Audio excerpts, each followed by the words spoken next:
I can swim. Just can't walk or dress myself.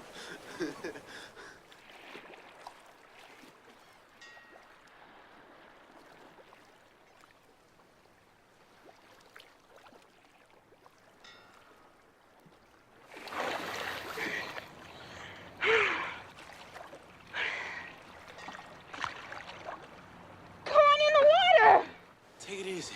Take it easy.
Salute, and welcome. Welcome back to the Black Ocean. Now, so getting deep in with your host, the one and only Great Black Shark. Oh, yeah, I told y'all we was going to have to get into this business here. I started to do this on Patreon, but I said, you know what? Nah. We're going to go ahead and put this on the main channel. Okay, now, if thing does happen to happen to this, you know where to find it on Patreon. Okay, hopefully, if you're not a member of the Patreon already, you should be if you're able to be. Okay, we got a lot of good information over there. And from time to time, that's where we'll put things that we can't really address here on PukeTube, aka YouTube. But we gonna get into talking about old Myron Gaines, aka Amral Foodle, or as I like to call him, Foodle the Poodle, or another alias I call him, as many other people call him. He does look like Gonzo from the Muppet Babies. As you see on the thumbnail, you see what type of company that he keeps. Oh yeah, we gonna dissect this Joker from the A-row to the zero tonight, because I know that, you know, he's been showing his long nose ass all over X and constantly talking down about foundational Black American freedmen. But here's the thing. Here's the thing about that, okay?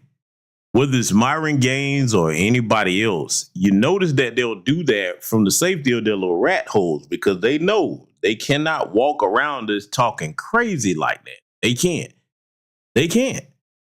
See, it kind of reminds me of how, you know, a lot of people be like, well, why y'all just let him do this at the third? It kind of reminds me of, like, you know, when everybody was running around talking about, see, George Zimmerman's still out there after what he had did to Trayvon. First of all, George Zimmerman ain't running around in nobody's black neighborhood knocking on doors saying, hi, nigga, here I am. Is he now? Huh? Now, listen, I know he's not running around the city of Atlanta. And now, if I'm wrong about that, and anybody knows or you've seen George Zimmerman, he came to your door like, yeah, you next, what you gonna do about it? Let me know, because that's not where he is. He's in hiding. That man ain't showing his face nowhere, okay? He's scraping, living on penny to penny, okay, because he broke as a bum. And, you know, after the white supremacists used him as a symbol, they're like, okay, we don't have no more use for you now, because you technically, you know, you white, Hispanic, and you're not really one of us. So thanks for doing our dirty work, jackass. And see, the minute that he ever does get caught up around some real foundational Black American freedom, you already know what time it is. Green light on Zimmerman. I'm just going to say it like it is. And the same thing would be true for Foodle the Poodle, as I call him. Okay, that's his real name, Amral Foodle. Okay, former HSI agent. But let me say this about Myron. There's other ways to deal with him than crashing out over a loser, because, see, you never, ever, and I want all of you listening, especially young foundational Black American freedmen men, you never crash out over a little nerd-ass weenie, a little punk-ass coward like him, man. If you think that I'm wrong about that, or a lot of his fanboys are going to be mad about this tonight, little tether fanboys, because I'm going to prove him out to be the coward that he is. Y'all know, when I put anything under the microscope over here on this channel, it's always bad news. You can say you don't like it, you can say you don't agree with it, but you can't say that I tell any lies. Y'all know I have a long track record of when I say something, I put the facts out, and you cannot like it, but you won't be able to say, oh, that's not right. I don't do hearsay. I don't put out half-truths or insinuations. I prove everything that I'm going to say. We're going to prove it all over here tonight, okay? So just letting you all know what type of broadcast you in for here tonight. And salute to the good brother, Black Truth United, for the cash out. Thank you very much, my brother. That brother right there is a very talented artist. He did a depiction, an AI art depiction of a character of myself. I thought that was very good work, man. I told the brother, man, I've been trying to encourage him to start working with Blender and combining that with other modern AI tools to see what he can come up with. You're a very talented young man, brother. You keep doing your thing. So just want to let you all know where we're going with tonight's broadcast. But before we get into the sponsor, because we're going to bring back classic for this one, let me go over here, mind my manners, and greet my esteemed guests that I see joining us in the building. I see the good brother Charles Gibson, and let me know if you can hear me loud and clear in the chat. Give me a thumbs up if you can hear me. Any problems with audio, I will get it adjusted, because unlike a lot of folks, I can be bothered to actually look in my chat room. Look here. Now I continue to greet you all. And speaking of that, salute to the good brother Key Airwoods for the cash out. So salute to you as well. I see Dr. Chanel Phillips in here. To Stay Woke in the building. Yusuf Ali, I see you, brother. Tanisha Murdoch is in here. Courtney G's in the house. Does it? I see you, sister. Let's see. Patricia Jenkins, the innocent and very brilliant librarian. Okay. I see you, sister, over there in Savannah, Georgia. Shout out to you and your family. Dad Miller TV, I see you in the house. Let's see. The Lone Wolf Effect is in here. Diesel Mike on the highways and byways. I see you, my good brother. Let's see. Who else is in here? Brother Reef. What's going on, brother? I see you.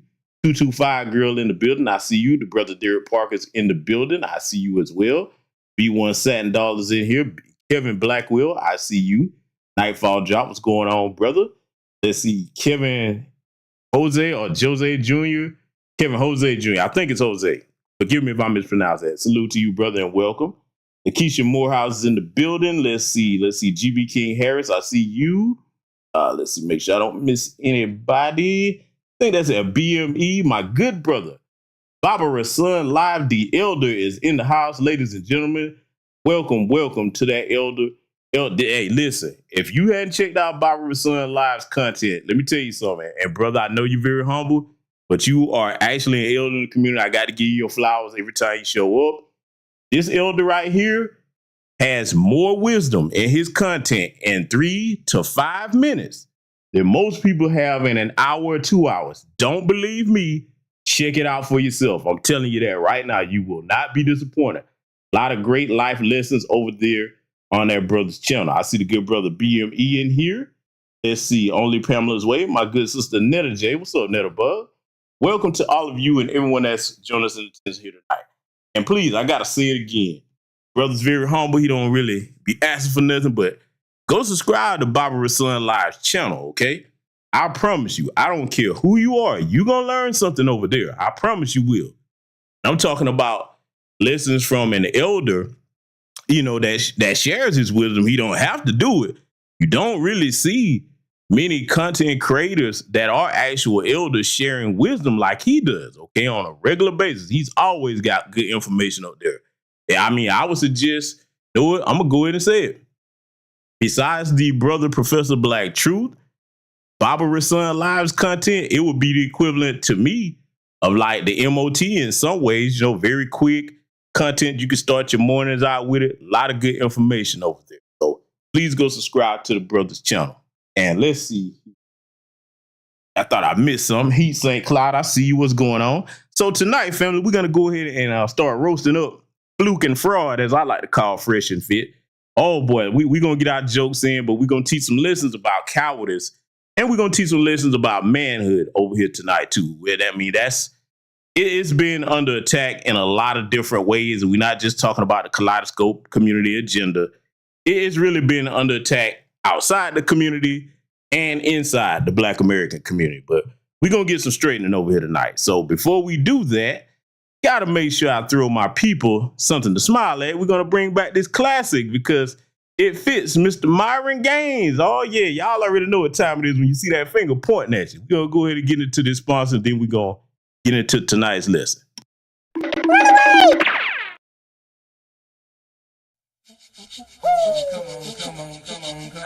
on. You know what's up. Check it out. 1, 2, 1, 2, 1, 2, 1, 2, 1, 2. Check this out. Yeah. 1, 2, 1, 2, 1, 2, 1, 2, 1, 2. Check this out. Yeah. 1, 2, 1, 2, 1, 2, 1, 2, 1, 2. Check this out. Yeah. 1, 2, 1, 2, 1, 2, 1, 2. Can't keep running away.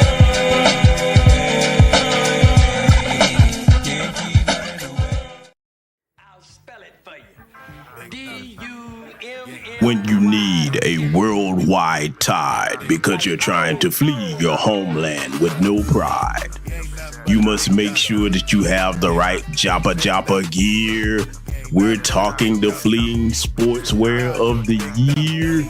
Before you hop on that inner tube, you need the shoes that all tethers must choose. Yes, ladies and gentlemen, we're talking about the only pair that will get you there without a care. Flee Force Ones. You need these shoes. Get running. Built from microfiber. Hand woven. Super light. Flex flexible, strong and durable, perfectly shaped, waterproof. You need the shoes that will deliver when you're crossing those rivers. Yes, you must get a pair of the greatest Joppa wear. Flee Force Ones.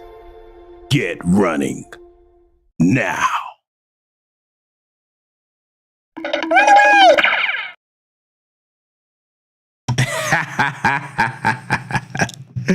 Yeah. Hey, y'all know I had to run that one time to bring back the classic, man, because it fits with the theme of tonight's broadcast. Let me tell y'all something, man. That's just a small snippet of what I can do when I get my pity on, but I keep telling y'all I have to restrain myself. And you know what? Let me take time to salute and acknowledge all of the good sisters in our lives, okay? Because some of the good sisters in my life stopped me and like, hey, man, don't do that to them. I'm telling y'all really have no idea the levels that I can sing to. You got a small inkling, but that, when I get in my bag, and then y'all already know the voices. I mean, look, I got all types of software over here where I could alter my voice, but I can do it naturally. That's something I used to do growing up as a kid. Because I talk like this. You recognize this. This is the voice of the snake. Be careful. A lot of you in my chat room have snakes in your lives that you just don't understand you should have never brought in by the fire. So be careful, ladies and gentlemen. Or I could talk like this, 3-2 Tony. Now listen here. All of you darkest, look, I'm just trying to tell you, I almost said something. Listen, you people, before we start tonight's broadcast, I just want to take the time to say something now. JVS is going to be talking that talk about this Myron Gaines fella, but he's right on a lot of stuff. You darkest need to get your act together, don't you know? I'm just saying, listen. Oh, man, let me stop. I'm in a good mood, but we're not finna play no games with these clowns over here. Oh, yeah.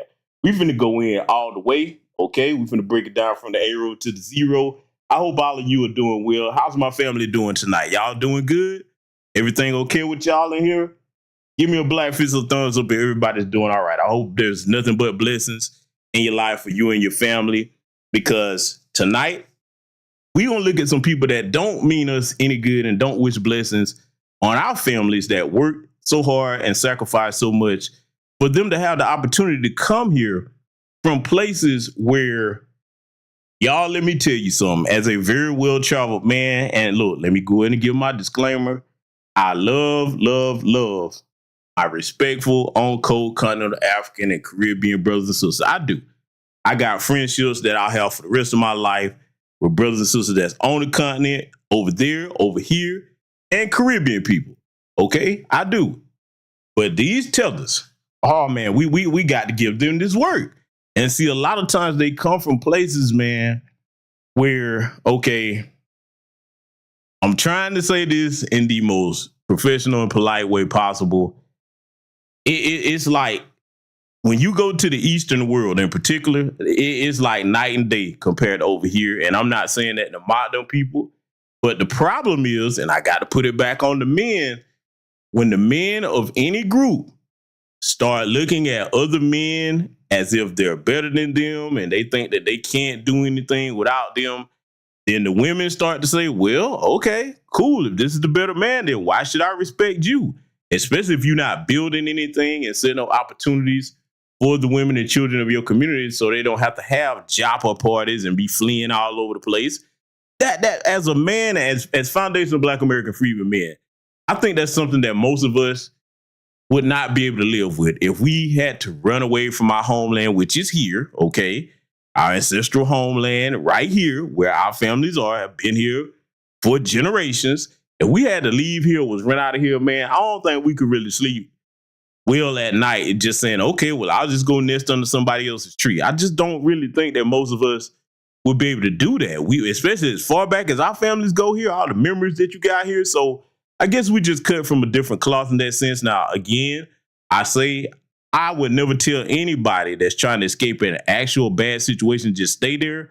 But after you leave, and it's so many of you in numbers, One of the main things you're supposed to be doing instead of worrying about the actions of other people's country in the country that you fled to that you're a guest in, you should be trying to get together with your people from your particular ethnic group or lineage and say, hey, what can we do to make home our home again and get back there and straighten things out? That should be the main focus. Too many of them spend too much time over in our spaces trying to tell us what we should do, what we need to do, what we shouldn't get. And I'm sitting here like, wait a minute. That's the equivalent. Y'all know where I'm going with this analogy. That's the equivalent of a towel boy trying to tell the championship 90s version of the Chicago Bulls what they need to do on the court to win. Like, man, if you don't get over there and make sure that Gatorade got ice in it and make sure these towels is good and clean, stay in your lane. How you going to tell somebody with nothing but wins against white supremacy, more wins than losses, how you going to tell us how to fight it when all they have to do is just say boo in a lot of your homeland, you take off running? You know, there was some footage that I was going to include in tonight's broadcast. I was going to include it, but I said, no, I ain't going to do that. I just may say that for Patreon because that, you know, that would have been going a little too far, but it would have been nothing but the truth. It would have been nothing but the truth because too many of them have this worship for them folks. They do. And see, the thing about it, when you start worshiping your oppressors, man, then that's when you lose your power, okay? That's when you start disrespecting your lineage. That's when you get to the point. That's when you get to the point where you don't want to fight for anything in your homeland or to protect it, okay? You just don't want to do that anymore when you start looking up to your oppressors. And see, that's a sickness in itself. Part of it is cowardice, okay? Let me adjust my microphone real quick. So if y'all hear some movement around, that's what this is. Got to make sure this is straight. A part of that is cowardice. And the other part of that is not being in the position to recognize that as men, when things are tough or things are not right, especially for the whole of our families and our community, it's up to us to sacrifice and make things better. We're not supposed to sit around and look at the women. Damn sure not supposed to put the responsibility on the children. The men get up and say, you know what? This might be something where if I take the action I need to take, I just might not be here to see the future that I'm going to create. But damn it, it's better than me sitting here huddled up under oppression. And then I have to look my wife and my children in the face, and everybody's looking to us for solutions. And I just sit here and act like I don't see nothing. We just not built like that, okay? We going to always buck this system as long as we're alive as far as Foundation of Black American Free Men. And let me give my props to the own cold continent of African and Caribbean brothers that do try to stand up in their homelands. That's why I respect the most. Case in point, whether you like him or not, or whether you agree with all the methods that he's using, the brother Captain and President Ibrahim Traore, I think he's the youngest world leader. I think he's 31 or 32, if I'm not mistaken. That's the president of Burkina Faso over there. Listen, man, I ain't got nothing but respect for that young man. If you know anything about his story, he looked at what was going on in this country, and he was like, nope, we got to get a movement started to stop this. See, when all of them and a lot of the nations get to talking about corruption and the government, this, that, the third, that young brother in his 30s was a captain in the military. He said, nah, damn it, I'll be damned if I'm going to be in the military and I can't change anything. So he did what he needed to do, took power, and hey, he getting them folks out of there left and right. Formed a military alliance with the country of Mali, Niger, okay? Trying to add other countries to it. If they had any sense, all of them would join that brother and say, you know what? He got the right idea. And I'm hoping that's what will happen, because for those of you that have never been to the continent, a lot of times that's what does happen. A lot of times, like when one country does something and it works, the others will follow suit and copy that. So I really hope that, you know, the younger generation can get that tribalism out the way and stop sending us the Myron Gaines types, okay? Yeah, because we don't need no more of them. So we're going to go ahead and get the ball rolling with this lesson tonight. But the first thing we're going to do, we're going to review something, okay? We're going to review something very important, all right? Because, see, you see this flag right here? The Juneteenth flag, okay? And again, for the smart asses, June 19, 1865 ain't the actual day we got. I know that. I'm talking about what most people recognize, okay? Everybody over here knows that I, of all people, know the exact date and all the technicalities behind that, but I'm talking about starting where most people recognize that. I have to say that sometimes because from time to time I'll get people over here on my channel or on my other platforms pointing out the obvious to somebody. I'm like, brother, you preaching to the choir. If we was ever get into a discussion about history or science or anything, I would run circles around you. So I really hate when people try to act like they know more than they do, especially when they're not qualified. So anyway, this flag right here, though, connected to foundational Black American freedmen lineage. These are the colors of the flag. Not red, black, and green. Damn sure ain't no rainbow colors or none of that. That's pure disrespect to our lineage. And notice that they don't pull that crap with any other culture's flags or significant cultural icons or symbols. They only do that with us to disrespect us, okay? See, they know how powerful we are as a people. This is why they do those things, in case you ever wondered that. But this flag right here, if your lineage and bloodline doesn't go back to this flag, if you don't have at least one biological parent, meaning the parent that conceived you, not your great-grandparents, cousins, distant relatives, no, your biological parent, that's where it starts when you determine whether you're a foundational Black American or not. Born here, okay, not immigrated here, and then became an anchor baby, no, born here, generations going back, okay, at least one parent. Definitely if you both.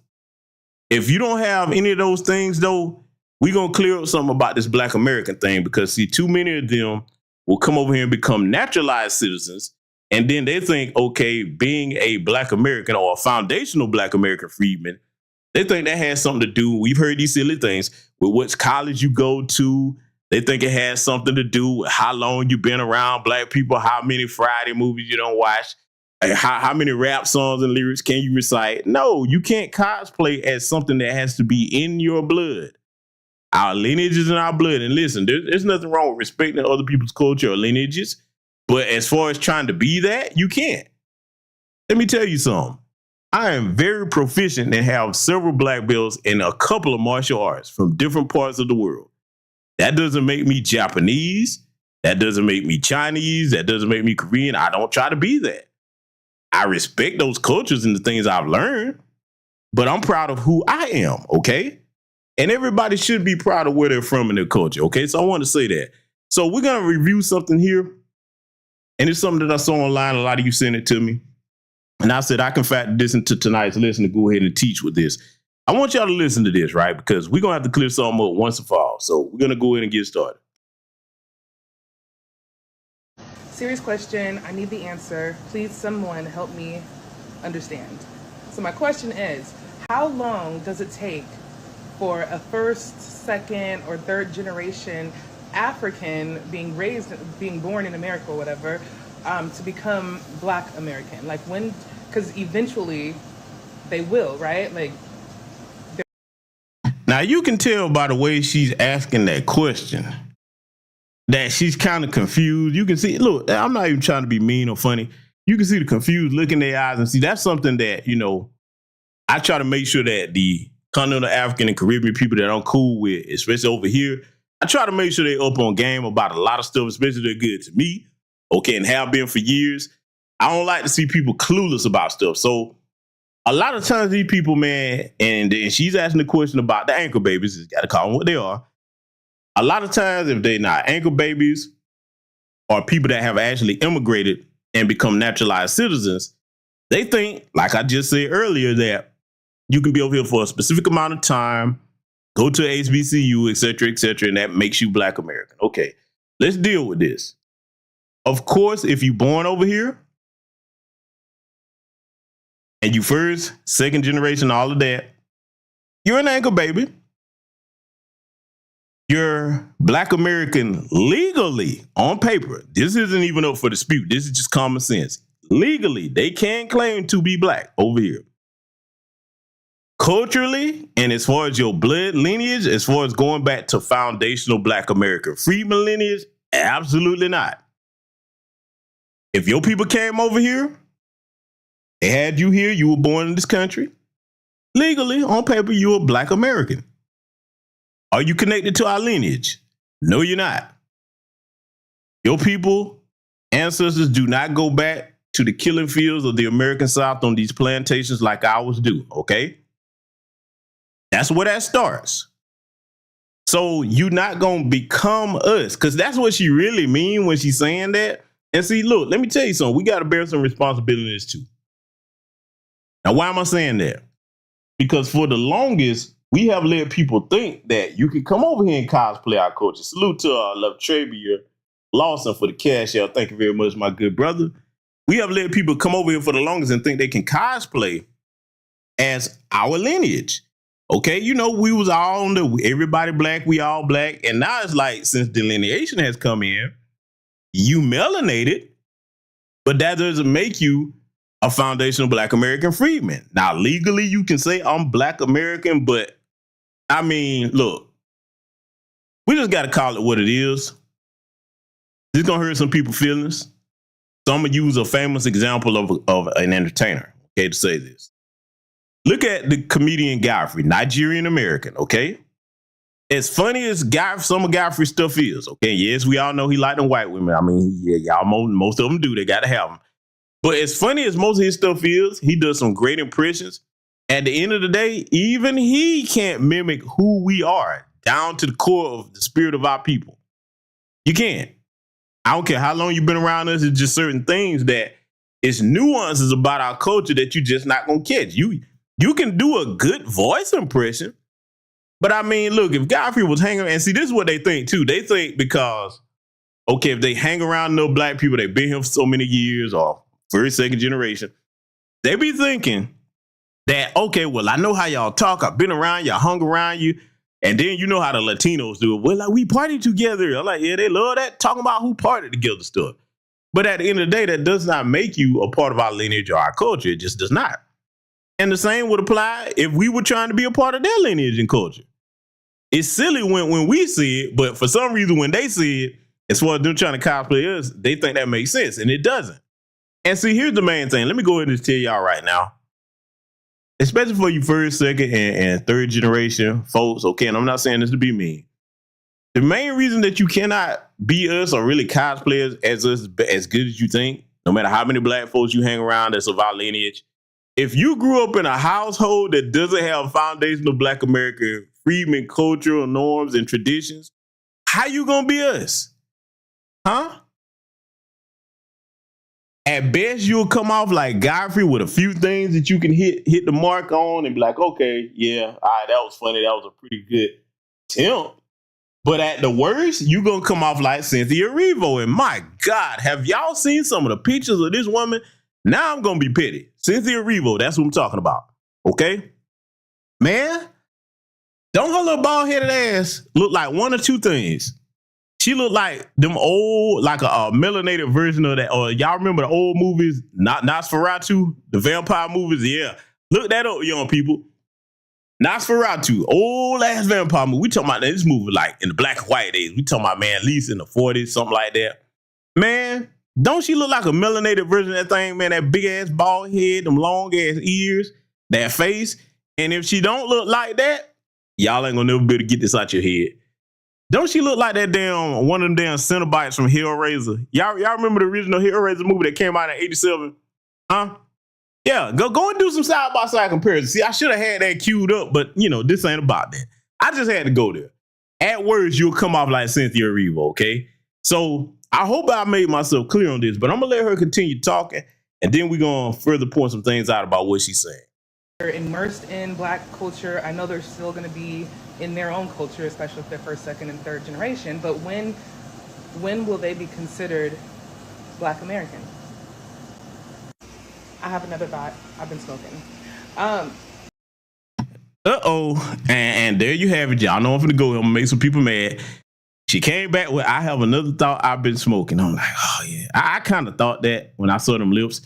And look, let me say this. I know I don't have to say this to most ladies over here. If you're gonna get on TikTok, cover your goddamn boobs up, okay? Especially if you got, you know, I ought not to say that.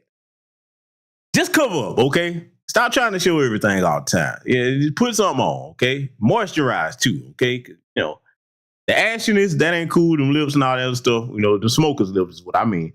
But like, you know, here she comes. She finna say, I have another thought. I've been smoking, but let me just double down on this. there is no time period that you're going to integrate into or assimilate into our culture as if being one of us, because you don't have the history and blood lineage of our people. See, no matter how much your parents are, because they get that from white folks, you don't know who you are. You don't have a culture and all of that, but yet you stay emulating our culture around the world. Fam, let me tell y'all something. I've seen it with my own eyes. When you leave the Western world and go to the Eastern world, it's people that don't even speak English trying to mimic what we do. I'm talking about, listen, man, y'all want to hear something funny? Y'all want to hear something really funny? Let me tell you something, man. Don't you know in parts of the continent and certain African nations, they got people running around talking about their Bloods and Crips? Now, I got to put it on Front Street. I know I'm probably going to piss some people off, but hey, my brothers and sisters over there who I'm cool with, you know I'm not lying. Look up Kumasi, Ghana. Now, do you know what Kumasi, Ghana nickname is? It's called Kumerica. If you ever go over there, and I've seen it with my own eyes, first of all, I got to give props what props is due now for the men. They have some beautiful women over there. They do. The people ain't going to treat you fucked up, you know what I'm saying, as a collective. Now, will there be some people here and there to try bullshit? Sure, there will. But if you respectful, you go over there, you don't really have no problems. But what you will see is a lot of people trying to emulate our customs and our style, and a lot of their dress and fashion style over there in Kumasi. The nickname of Kumasi is Kumerica, by the way. Yes, Kumerica, and they ain't talking about white America. They call it Kumerica because in that section of Ghana, in Kumasi, if you was to go over there, all of their fashion sense is like from the early 2000s at best. And I'm being generous. And if you will, you'll be like, man, we don't wear that kind of stuff no more, man. Look, y'all think I'm bullshitting? They still run around in football jerseys over there with the Timbs and shit. Like in the early, I'm telling you now. Listen, you know what? There's a brother. There's a brother. You know what I'm saying over here that he's been there. And boy. And speaking of that brother, well, I got to stop you right there. Don't you tell that motherfucking lie. Both of us have been over there, CRU. That is not no fucking ATL or Ghana. You better get the hell out of here with that bullshit. Stop it. Man, don't you make me pull out footage of when I've been over there. Nah, don't you play like that. It's developed, sure. Nah, ain't nothing like Atlanta anywhere in the world. Let me say that right now, okay? Y'all stop trying to compare places to Atlanta. There's no other city on the planet like Atlanta. No place. That's why a lot of bitch ass niggas be hating on our city, but I'm gonna get back on that in future content too. Don't think I forgot about that. But here's the deal, right? Basically, it's their attempt to try to emulate us because, okay, like the old saying goes, imitation is a form of flattery. But at the same time, I'm gonna tell you what's sad about it. They'll be so immersed and wrapped up in trying to be something that they're not, that they don't respect their own culture and icons the way they should. Now you say, well, how do I know that? I'm gonna tell you how I know. Especially when they leave and come over here. This is why a lot of them don't even want to go back. This is why a lot of them, if you mention anything about that, you know, that's why you see a lot of them trying to blend into white society. And they'll never be able to do that. I mean, all you have to do is look at microcosms of what you see online, which does, in a sense, keyword does, in a sense, represent what goes on offline because those are real people. A lot of them, when you see them trying to use, especially they women trying to speak with white voice inflections, boy, them little turd weaves, at least you gonna come and get no weaves. Learn how to get it done right for my sisters where they not looking so dry and jacked up. And then the dudes, okay, they get over here and they turn into a Myron Gaines, okay? A lot of them do. Not all, but too damn many do it because they don't really have a rooted pride in who they are. See, let me tell you something. I don't care who you respect, what you like. Let me tell you right now, man. If you get to learning about other cultures, that's fine. And I always tell y'all for years, I've said it, travel is the best education you can get. But you don't ever abandon your culture to try to be something that you're not. Okay, I mean, because it's like that's an insult to your ancestors wherever you from, whether you LBA or non-LBA. You should always have a deep-rooted pride for your people's heritage, and you should know your people's heritage enough to where when somebody gets to try to insult you in your homeland or whatever, you be like, "Hey, bro, no, we're not gonna let that slide. You over here in our territory." See, a lot of them they don't have it in them like that. You know, they really don't. And that's sad, but it's the truth. Let's let her continue with her thought here because, mind you, disclaimer, because she said it. She said she's been smoking, so brace yourself. So to be black, I believe you have to be a descendant of those who were forced into slavery, right? So in that sense, they would never be Black American, or, I mean, it just doesn't seem that way because they'll still have the experience of being Black, especially after being here for so long. Just give me your opinion, because I just, yeah. What do you think?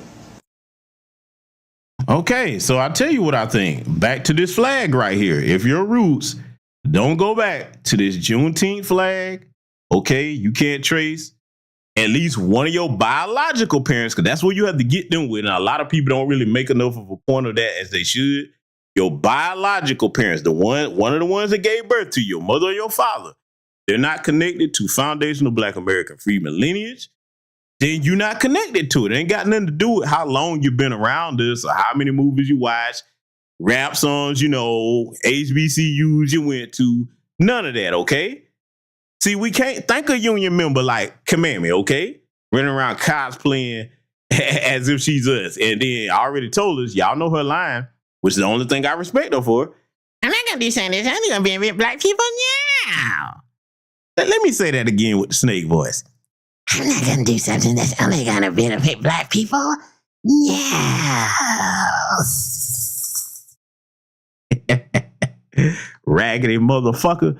I'm so glad that she's out of here, man. This heifer wasted $1.5 billion, and these idiots are still jumping up and down, crashing out. And sadly, some of our sisters, silly ones, that voted for her, talking about what they not going to do regarding Black men. I got some content coming up on that. Because, see, briefly, I'm going to touch on that. Show me a time in history in this country where white women have said, hey, white man, if you don't do what we want you to do, damn you and everything about you. Please show me where that's ever occurred. Where large numbers of them jumped up online. Because, see, look, they know not to do that. I've never seen it. Now, if y'all seen it, I'm looking in the chat room. Tell me, because, see, I got to point out how embarrassing that is for some of these jackass Democrat shillbilly mammies, okay, and the little sassy Fruit Loop Negroes that went in and crashed out for Commandment talking about you ain't don't call this. First of all, you act like you the damn Avengers or something. You ain't getting out here in front of no damn bullets. They act like a race soldier pull up on a brother and then they just swoop down in the damn Quinjet and drop out like, stop, unhand that Negro male. When the fuck have you ever done that? A lot of you assholes ain't did nothing for Black America right in your community where you from or your family. Don't nobody need you. Good riddance. Keep your monkey ass over there with them damn Democrats. That's how I feel about it. Now, there you go. Y'all see, I told y'all, man, don't let me get in my bag. Just wait till I do that broadcast, though, because that's embarrassing. There's no other group of women over here that pull that nonsense. Because who you think your protector's going to be let's just go ahead and go here hypothetically before I get back on subject here with what we discussing. Let's just say magically, Thanos snap, okay? Thanos snap, Infinity Gauntlet, all Black men are gone. Your ass is in here by yourself. What you think that all of a sudden the white man is going to lay off you and be like, oh, now that all the Black men are gone, we're just going to treat you like royalty. Come on over here. We'll put you above the white woman. Do you really think that's going to, see how stupid that sounds when you actually say that? Because some of these jackasses, that's what they think. They would wipe you out because they would be like, you know what? This is the final solution to the Negro problem, being that you create more little Negroes. Hey, it's not enough that we wiped out all your men. You got to go too. Problem solved, huh? You better understand how serious these people are when they say they want to create an ethno state. For those on my Patreon, go over there and look up FM6 2003. For those that don't know what that is, well, you have to be over there on Patreon and check that out if you don't already know. Go over there and check that out, okay? Your only protectors are going to come from the men of your particular group. Now, getting back to tonight's subject matter here, okay? We're going to tie this in with what we're about to learn here because we got to teach this lesson also on masculinity, okay? Because we going to get into Myron. Oh, we coming. We're going to get on into Myron, but this is an important lesson that needs to be taught, so I want y'all to take a listen to this, and then we're going to get started on Mr. Gonzo Knows.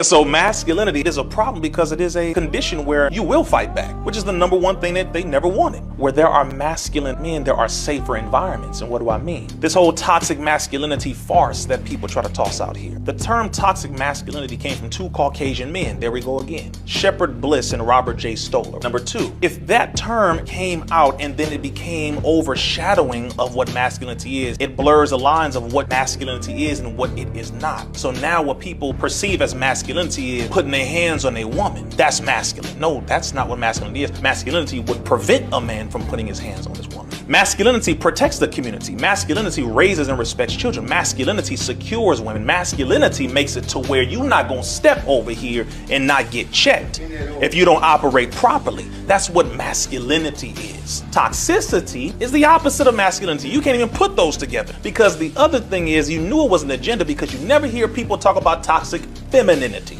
but it's always toxic masculinity. Why? Because the agenda is to make the man weak, because if you have weak men, you have women who are not going to be able to be protected. So if they don't have their security, we will be able to take control of them. It is the same tactic in a new package in this generation, where they are looking at make sure we are able to destroy them slowly but surely, and make sure they don't have any men to protect them. Even though women can protect themselves, they shouldn't have to.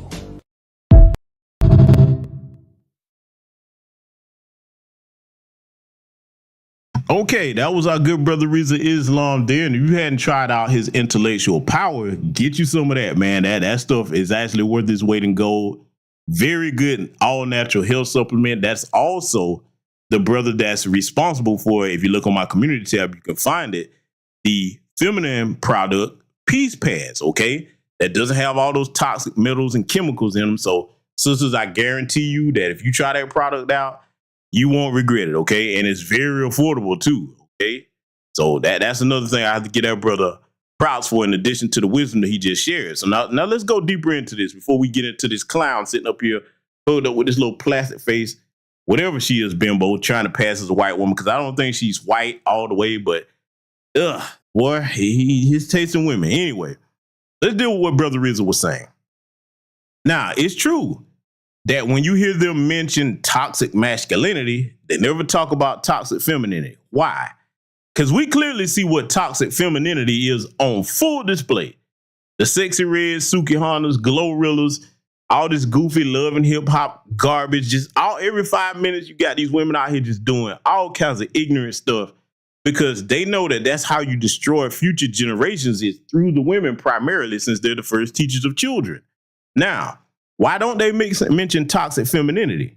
Because the reason I just said, the reason you mention toxic masculinity is because you make the man, that's the natural protector, demonized. I'm not talking about men that actually deserve to be labeled toxic or dangerous criminals, good for nothing Negroes, ain't worth two dead flies. I'm talking about them, because that's one thing I don't do. I don't lump all males into the men category. You gotta earn your way into the title of man. That's an earned honorable title, just like woman, okay? Reason why they try to demonize the males is because in the eyes of the woman, if they encourage that, that makes you distance yourself and create a divide from your natural protector if something goes down. All you have to do, and see, I like to give simple analogies so that anybody of any age can catch what I'm saying. Imagine if you're out in a boat, okay, on a lake, and you untie the anchor that's anchored to the dock. If the tide is coming in, you're going to drift further and further and further and further away from that dock. And if you don't have any paddles or any way to get back, you stuck. We talking about a regular boat, no outboard motor, you're just out there. That's exactly what they've been doing steadily over the course of decades. All you have to do is know your history on who Gloria Steinem was and her role with the CIA. Try to come in between, black men and black women and the black American family with feminism and all this other gaslighting bullshit, trying to make the white woman's issues your issues. And this is why now, and this is why it's good that, when you keep track of history, you correlate it to present day. This is why a lot of them women out there are so mad at white women. I'm like, what did you think they was going to do? Your issues are not the white woman's issues, okay? You never had a friend in them. That's your natural rival. That's a dog and cat relationship we have with them people. But they ran over there thinking that they were special and different. And Becky said, oh, yeah? hold my beer. I'm gonna show you how I get down with this Becky, this alabastrous magic. See, you got black girl magic. They got alabastrous girl magic, okay? I told y'all what was gonna happen, all right? So anyway, I digress. I'll get further than that into a future broadcast. Back to Mr. Myron Gaines here. Like Brother Rizzo was saying, masculinity in its proper form protects the women, the children, the elderly. The entire community is protected when men are in our natural masculine role. We don't seek to terrorize our women, be putting hands on them and things like that. Do we correct behavior? Yes, we do. A part of protecting is correcting. And you can't protect somebody if you can't correct them. Ladies, remember that, especially you young ones. You want all this protection, you're going to have to accept your natural provider's correction. Now, let me give a word to my brothers. In the role of a natural protector, okay, we have power. Just between the genders, we're the stronger of the two on average, okay? Not talking about exceptions to the rule, on average. When you have natural God-given power, you don't abuse that power, brothers. You don't. When you correct with humility and kindness, okay? That's how you correct. And compassion. That's how you correct. You can't correct being cruel. You can't correct by trying to wave trinkets in front of a woman. Hey, if you don't do this, I'm going to cut your money off and all this other stuff. Even if that work, it only works temporarily. I'm going to tell you something. Let me say this to y'all. Because a lot of goofballs on the internet get this misconstrued. It is much better to be respected than feared. Now, a lot of people are like, what you mean? You need to be feared rather than respected. Let me tell you why that doesn't work, okay? In situations like what we're talking about. Now, in a wartime situation, yeah, that will work to your advantage for a while, but it would be better to be respected. Let me lay out why I'm telling you this, okay? And I have the authority to speak on this, being a retired combat vet, all right? Listen to me. It is better to be respected because imagine back in your grade school years, okay? Imagine if you dealing with a bully, all right? Bully whooping everybody's ass, taking everybody lunch money. Oh, man, he off the chain with it. I'm like, hey, man, big bad Leroy Brown. He come, boy, everybody getting beat down. All right. One day, y'all out there on the playground, Leroy breaks his leg. Now, you think that all the people who Leroy ass he whooped on is going to come out there and help him up, or they're going to be like, oh, okay. Look like you can't get up on your own. There ain't no teachers over here. Yeah, we about to get you a little bit of payback, buddy. You see what I'm saying? So, in other words, they feared the bully, but if they respected the bully, hey, they'll be like, yeah, you know what, man? Let him make it, man. Cut him a pass. You see why I'm saying that to you? Now, let's deal with that in the other aspect as far as war, because I want to make sure that I'm clear on that also. Is it good to be feared on any battlefield? Yes, it is. Is fear a long-term strategy as far as dealing with any type of conflict? No, it's not. And I'm going to tell you why. Especially if you're talking about conventional warfare. One, any good soldier knows this. The longer you're in close proximity to any force or a nation that you're occupying, that's actually working against you, because in close proximity, they can observe you, learn from your tactics, and adapt on how to attack you.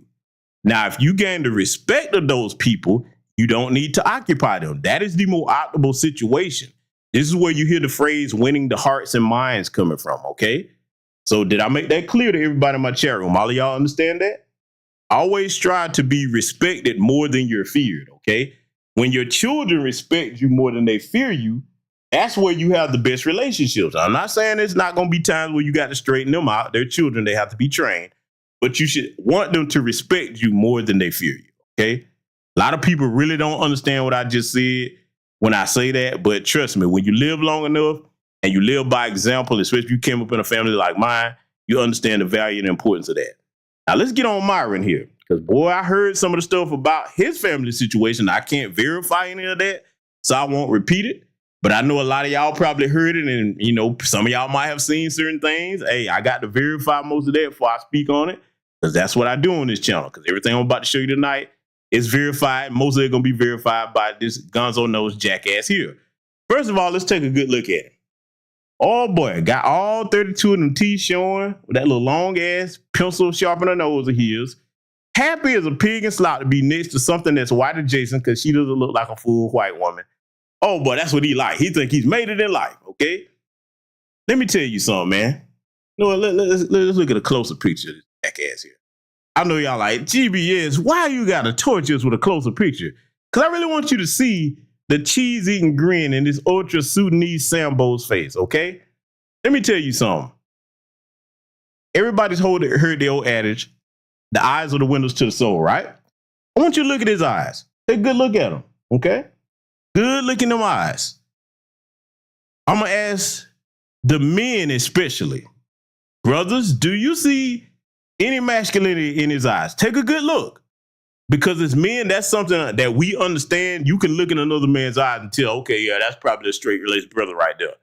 That brother right there, probably all business, don't play the radio. I'm going to tell you what I see when I look in his eyes, because I've lived long enough to master this skill. Yes, that is a skill you can master. I see fear. I see shame. I see, now that I'm over here, I don't like the skin I'm in. I don't like my heritage. Probably don't like his parents because he's like, damn, I wish I was white.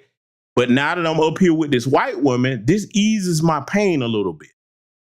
See, do you know it's like being in a state of purgatory when you're a tether, because that's an action-based word. You're not just a tether because you Jamaican or continental African or Haitian or whatever. No, it's action-based. You got to be disrespectful first to not only just us, but your own people.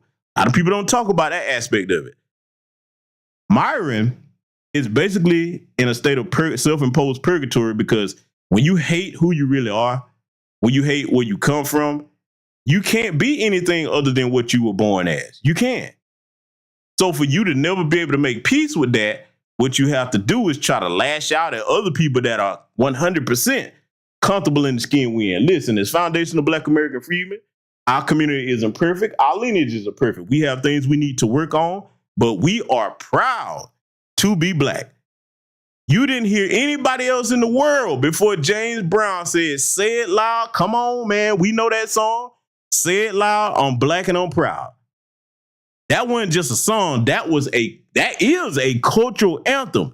Name one group of people on the planet that's melanated like us that was saying that before that song came out.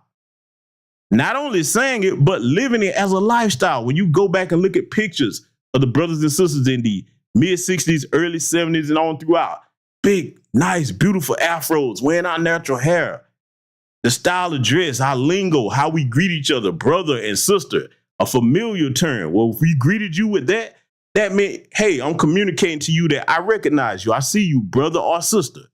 You are my people, my lineage.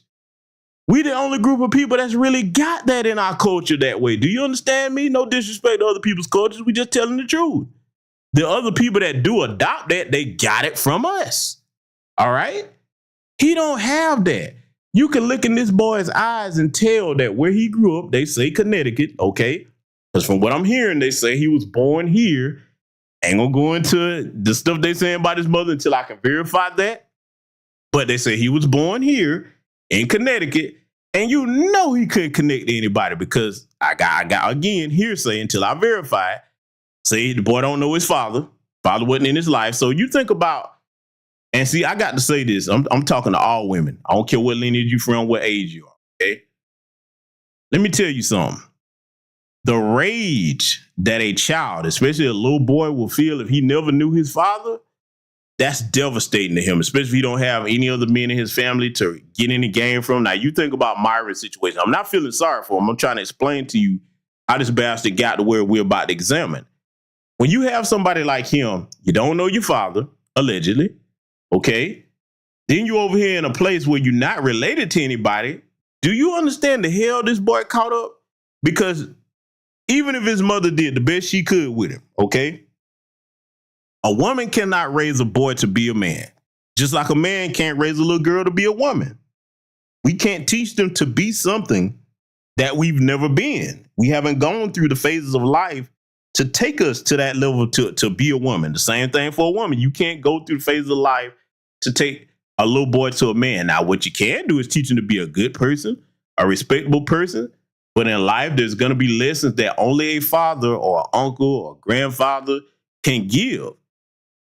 Teaching him, okay, son, you're going to get into your first fight. Let me teach you how to throw these hands and feet. Okay? Your mama can't really teach you that like that. Even if she tries, she can't teach you what a man is supposed to do.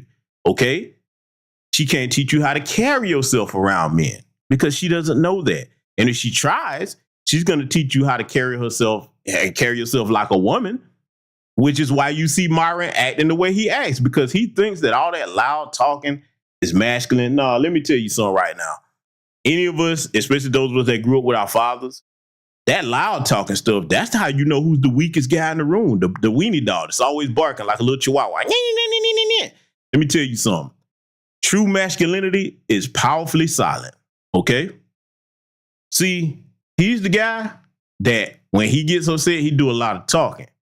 You take brothers like myself, especially my age, we pissed off, we start talking. Ain't nothing to be said. What am I talking to you for? Let me tell you something, man. Masculinity, as far as power is concerned, in the silence of what I just said, you got certain people that are known for like, hey, this brother don't play. If they somewhere and they see a brother done stop talking, they look at it, like, hey, man, let me go ahead and get out of the way. Ain't no telling what this brother finna do to you, man. I don't want no parts of that. You understand? All that running your mouth, why you running your mouth? It's other people out here in the world ain't trying to have no words in conversation for you. And he hadn't been around nobody like that. That's why he stayed in Brick Hill. That's right. I know where you at, Myron, down there in Florida, up on a bunch of white folks. And you know you can't go out of there. You a rat in a gilded cage. Now, Brick Hill is a nice area. Okay, it is very nice. I've been there. Not impressed by it, but I've been there. You got to stay there because you know the minute that you step outside of that, listen, let me tell y'all something, man. This might shock y'all.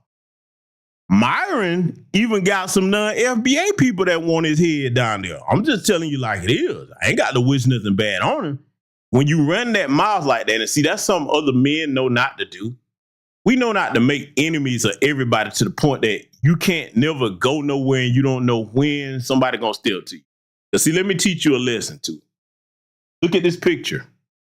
And this is a lesson I want to get across to young black men as well. You see that picture? Now imagine if you the type of person, and every man in here can bear me witness on this. Imagine if you the type of person that you always making enemies, you running your mouth, you starting stuff, and then you go take your lady friend out somewhere and you chilling. Okay. Here's the problem about creating real beef. It don't take vacation days. You understand? Especially today.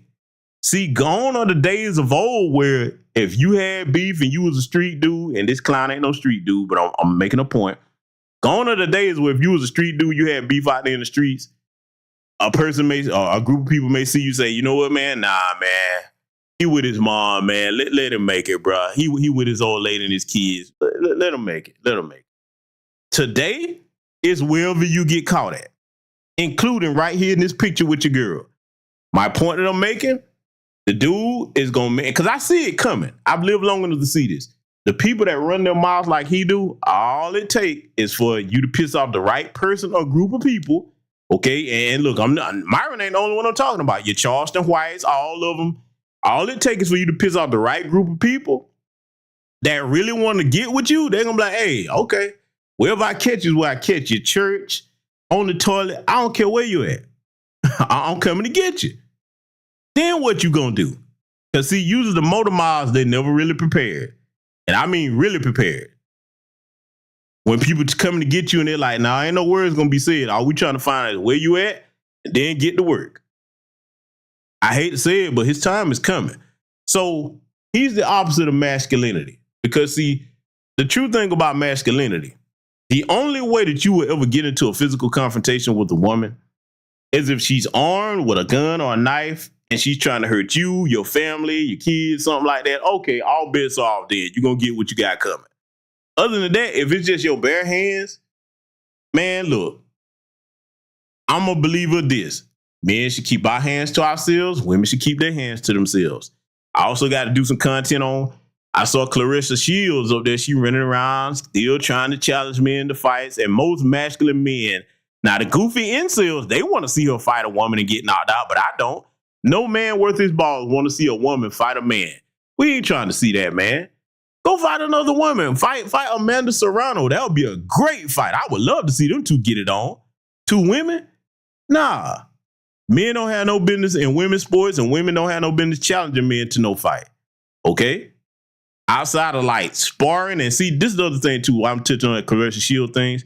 What I keep seeing with her, a lot of her tweets, she keep thinking that, okay, the men that she spar with is going to be the same as if you fighting against a man that's really trying to hurt you in a ring. That's different. The men that you spar with ain't trying to hurt you, baby. Y'all seen that footage and she mad that people posting it, but that footage where she was up there trying to spar that little dude, and this was a mediocre fighter from what I understand, and he messed around and caught her with a sharp hook and knocked her flat on her ass, and she stayed down there for a minute. Now, the excuse that she's saying is, I'm going to show you something about that before we get back on Myron.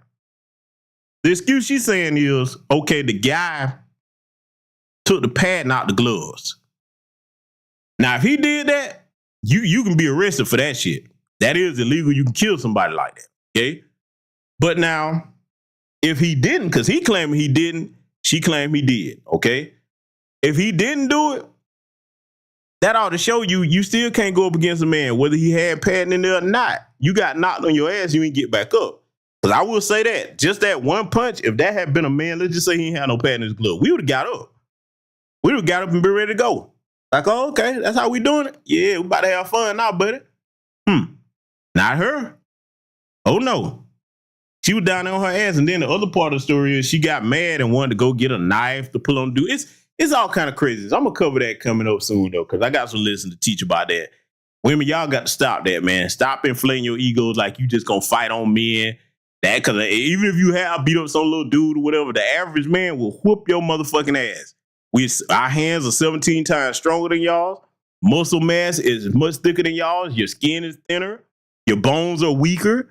Stop that. Stay in your lane unless you're trying to defend yourself. Now, then all bets off. Do what you got to do. But that running around here, oh, whoop me in there. Okay, all right. This ain't like the Marvel Comics movies, all right? Real life, you get hurt. And I don't want to see that. I don't like that. Most men don't. But see, back to this jackass, okay? We're going to analyze some stuff coming up here dealing with that situation where, and she's, I think she's a Caribbean chick that, went up there to his little podcast studio, all right, and which is very dangerous. Having people where you live at and you going to be raising that kind of ruckus. See, he betting on this since he live in that area. And ain't nobody going to do nothing to him. Okay? Keep playing. Let me tell y'all something, man. Myron, and I'm talking directly to the Myrons out there. You better take a look at what happened. And it was a brother here from Atlanta. The rapper from Atlanta, he went over there. He was being disrespectful. Got caught up and they lit him up in Beverly Hills. A place where you be like, oh, they wouldn't do that. Let me tell y'all something. When you piss the right people off, you ain't got no safe place.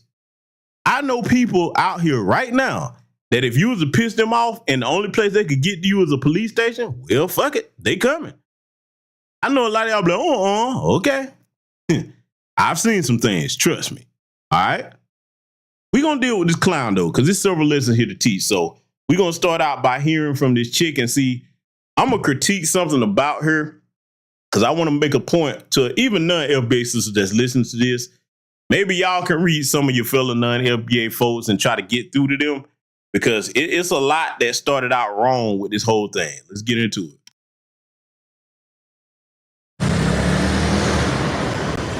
The baddest one you'll ever see. Just like Dochi said, they never seen the black bitch coming, man. We're ready for this shit tonight, y'all. Get ready. Okay, so now that was before what we're about to review here. You seen her? Oh boy, she thought that, she done made it in life now. You down there in Miami, hey, you done got a chance to go on Fresh and Fit. Attention. That's something, man, that the women in our community are going to have to get a hold on that with the younger generations as best you can. All attention is not good attention, especially if your self-respect and dignity has to be on the line. But let's start out with a couple of things before we get into the situation here. Ladies, for the love of God, I don't care what lineage you are. If you're going on any type of public television, a live stream or whatever, don't go looking like that. She looked like something off of a street corner. Now, I'm not justifying what happened to her, but how you dress, that commands a certain air of how treatment that you're going to get from people. Y'all seen how she look, man? Crazy looking outfits, your belly hanging all out over the place. And it doesn't justify what happened to her. But again, I mean, your appearance, and that's the same with men. Our appearance does dictate a lot. Now, you can say it's not fair. You can say you don't like it. It is what it is. That's just the way of the world, okay? And it ain't got nothing to do with her being dark-skinned, because, you know, I've seen that bullshit out there, too. No. Let me tell you where a problem started. And this is something that a lot of brothers don't say to these women. Y'all got to stop putting yourselves in situations like this, because by now you already know he disrespect women on his podcast, especially darker-skinned women that look like that. These are the same guys, him and that little Kermit the Frog looking jackass host of his, sitting there talking about we don't do Night Riders. And his little ass is as black as the Ace of Spades. He's blacker than him and Myron put together. We don't do Night Riders. Really? Ridiculous, man. Self-hating flunky. But see, putting yourselves in these situations, ladies, to get attention is never worth it. Because see, here's the problem. Well, I've seen this before. A lot of women tend to think, okay, they did that to them girls. I'm different. They won't do it to me. Pull your head out your fucking ass and stop going into situations like that. Somebody need to tell them just like that. Quit going into situations thinking that what happened to the previous women, oh, that's them, not me. No. A flunky like Myron feel that way towards all women except white women, okay? Now, we're going to look at this portion of this altercation up to a certain point, okay? Because it's some lessons to be taught in this whole thing. And I'm going to show y'all something. Because, see, by the way, I want y'all to judge whether or not, okay, because I'm going to teach the lesson over here and give you my perspective. But y'all judge for yourselves whether or not you think this is masculine behavior. Let's let this play. Bro.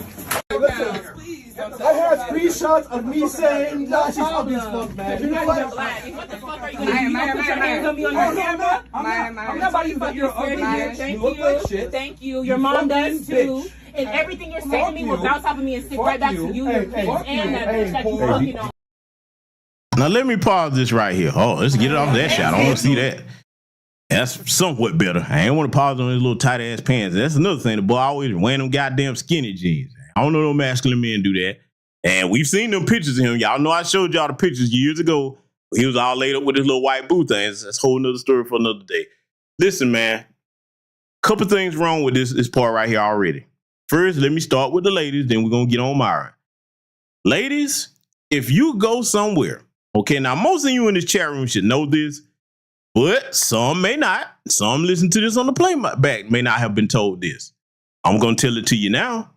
Ladies, if you go anywhere without your husband, without your boyfriend, without your brother, without your male cousins, uncle, and it's just you, this includes your homegirls, because your homegirls are not men, okay? See, the shark don't bullshit and mince words over here. I'm going to give you the lesson like it need to be taught. If you go somewhere and it's just you or a group of women and the dudes there become hostile like Myron, that's not your time to run your damn mouth. You are a woman, especially if you're not armed. Shut the fuck up, get up and leave. Sometimes silence is the best thing for you. You're a woman. You ain't got no business going back and forth with no man. Especially if he punk enough to jump up like that and jump up in your faces. That ain't the time for you to start talking about your mama this, me. But see, here's the thing. Here's why I'm going here. Before I get on Myron. Because see, a lot of people don't tell women this today. I don't mind making enemies. I want you safe and I want you to think. Instead of being led by your fucking emotions and you get yourself hurt dealing with one of these little incel ass punks like Myron. You get to run off at your mouth, your mama this, your mama that, nah. If he holler off and just sock you in your face, mind you, chances are you ain't got a blade or that thing on you, and you get hit, and he keep hitting you. And his little punk ass tether buddies, because all of these are tethers that come from countries where it's normal for them to see them with their mothers and female family members get beat up and they don't really intervene. You got to stop and think, okay, worst case scenario, I get to run in my mouth and I don't have no male backup. What's going to happen to me? You in somewhere where a door is locked. It's going to take a minute for you to get to safety. Do you think that's wise? See, this is the way a father, an older brother, an uncle, a grandfather will talk to you. And the women of your lineage are supposed to help you get them emotions under control as a woman, because that is a key part of being a woman, mastering your damn emotions. Okay? Don't be led with your emotions to the point where you're in a dangerous situation and you sitting there running your mouth. That is not safe. That is not cool. That's not okay. Salute to my first sergeant, some chick named Star, for the cash out. Thank you very much, my good sister. That is not safe. That's not okay. All right? So now let's get on the punk ass Myron here with his little tight ass skinny jeans on. Pathetic, boy. Who the hell running around calling themselves masculine and wearing them damn tight ass pants? Let the women have their pants, Myron. This punk got so emotional over what a woman said. Let me put myself in his situation, okay? Because I would never do anything like that as far as that. If I ran something like Fluke and Freud and I had women coming and we was debating issues, there's a mature way to do that where even if they ratchet and they unruly, almost they don't get crazy and start trying to get physical, a man can calm even the most ratchet chick down and give her ass some game, okay? I would do it in a way where by the time it's over, they would learn something. Even if they don't agree with everything I said, and it wouldn't be disrespectful. But let's just say it took a turn where it's getting disrespectful. Instead of jumping up and you blowing up at women, see, that's how you tell he quick to do that with women, all right? Because I suspect that, I don't know what his situation was with his mammy. He probably saw his mama getting beaten on and shit like that. They think that shit is normal, okay? They really do. If you got an unruly female guest, let's tell you how you handle this professionally, first of all. Okay, you a man. If you're going to have females on there, you need to have, y'all going to laugh at this, this is the part where you go hire them big buff studleys, okay? That's right, I said studleys. See, that's a studley. A studley is a step above a regular stud. Because you know you got some studs out here, they still look somewhat feminine. A studley, her voice sound like this, and she can't wait for your little ass to get out of line so she can snatch you by your weave and throw you up to the ceiling and then King Kong stomp your ass. That's how a studley sound. You understand?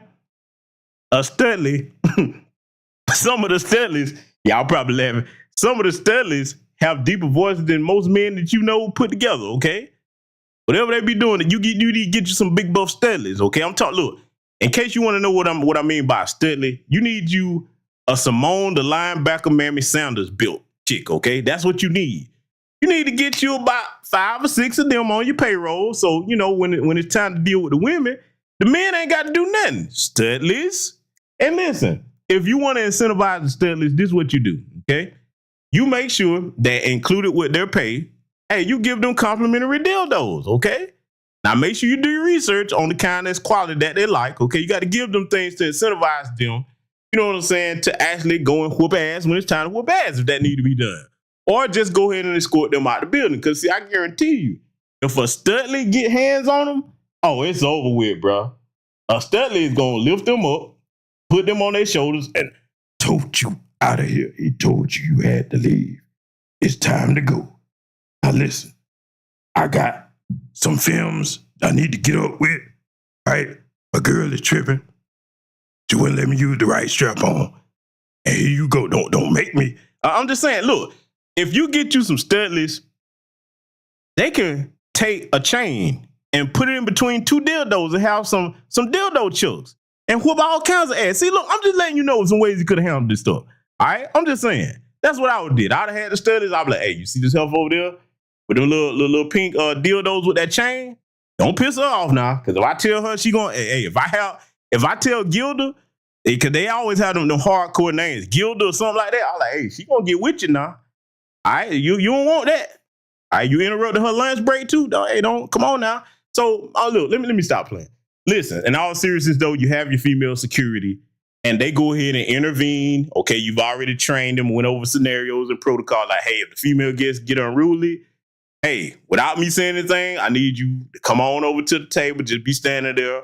So that way, the minute that they get up, you get between us and them. Let the women handle that, okay? Women have their place. See, y'all laughing, man. Look, my studly strategy would work. Y'all think that I don't have some studs on the payroll from time to time? Like, hey, listen, I'm not finna fight no chick. Studleys. They come there, pounding their hand in their fist. I've been waiting to whoop me an ass. Just fought with my girl. Now I'm about to fight with you. That's how they do it, okay? Listen, man, I ain't fighting no chick, man. I refuse to do that. Studlies. That's what you got to have. That's why I tell y'all, man, be cool with you some good old studlies. Not regular studs, studlies, okay? Big old buff workout partners where you go to the gym, she end up trying to keep up with every rep that you do, okay? That's what you want. They got their place here. Look, y'all try. You don't like the LGBT? No, yes, I do. I like the studs now. They are useful, okay? Well worth their weight in gold in certain situations, all right? So now, if you would have had a female security on point, it could have just got her, ma'am, listen, it's okay. It's time for you to go. We're going to make sure you go ahead and leave up out of here, all right? Then if you got professional security, if it's a big problem, they've already called law enforcement, explained their situation, and while they're trying to get it under control, they mitigate things so that nobody has to get physical as far as fighting, okay? That's how you handle that, but not this punk. I want y'all to watch this and tell me if you think anything about this little tight pants wearing, gonzo-looking motherfucker here is masculine.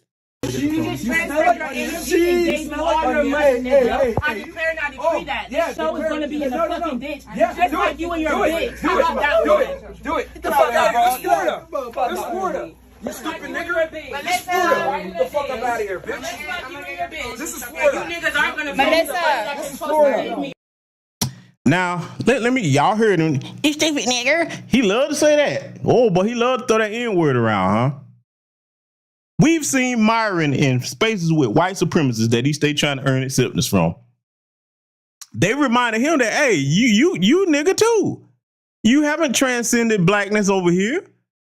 And he's so embarrassing. He keep trying to go in space after space because him and his buddies like on the thumbnail, Andrew Tate, his brother Tristan Tate, and that little damn Kermit the Frog looking jackass, the little short stumpy one, Walter, the one they call Fresh, and I doubt he probably is. I've never been around in prison, but I'm just saying he probably needs some root work. They think that doing this stuff is masculine. Let me tell you what a masculine man does in a situation where a woman is all irate right there. The first thing you got to understand is, in the world of women, their words are power, okay? And the more you keep trying to go back and forth with her, that antagonizes her. So, hey, listen, if she's on her way out, if you really a man that understand how they operate, you just want to get the situation out of control, you ain't got nothing else to say. You're like, all right, man. All right, whatever. All right, y'all go ahead, security, go ahead and escort out. You ain't trying to go back and forth with her, but see, let me point out a difference to you between men and males. Pay close attention to this. A man would have done what I said. Few words to no words. Okay, we got security to handle that.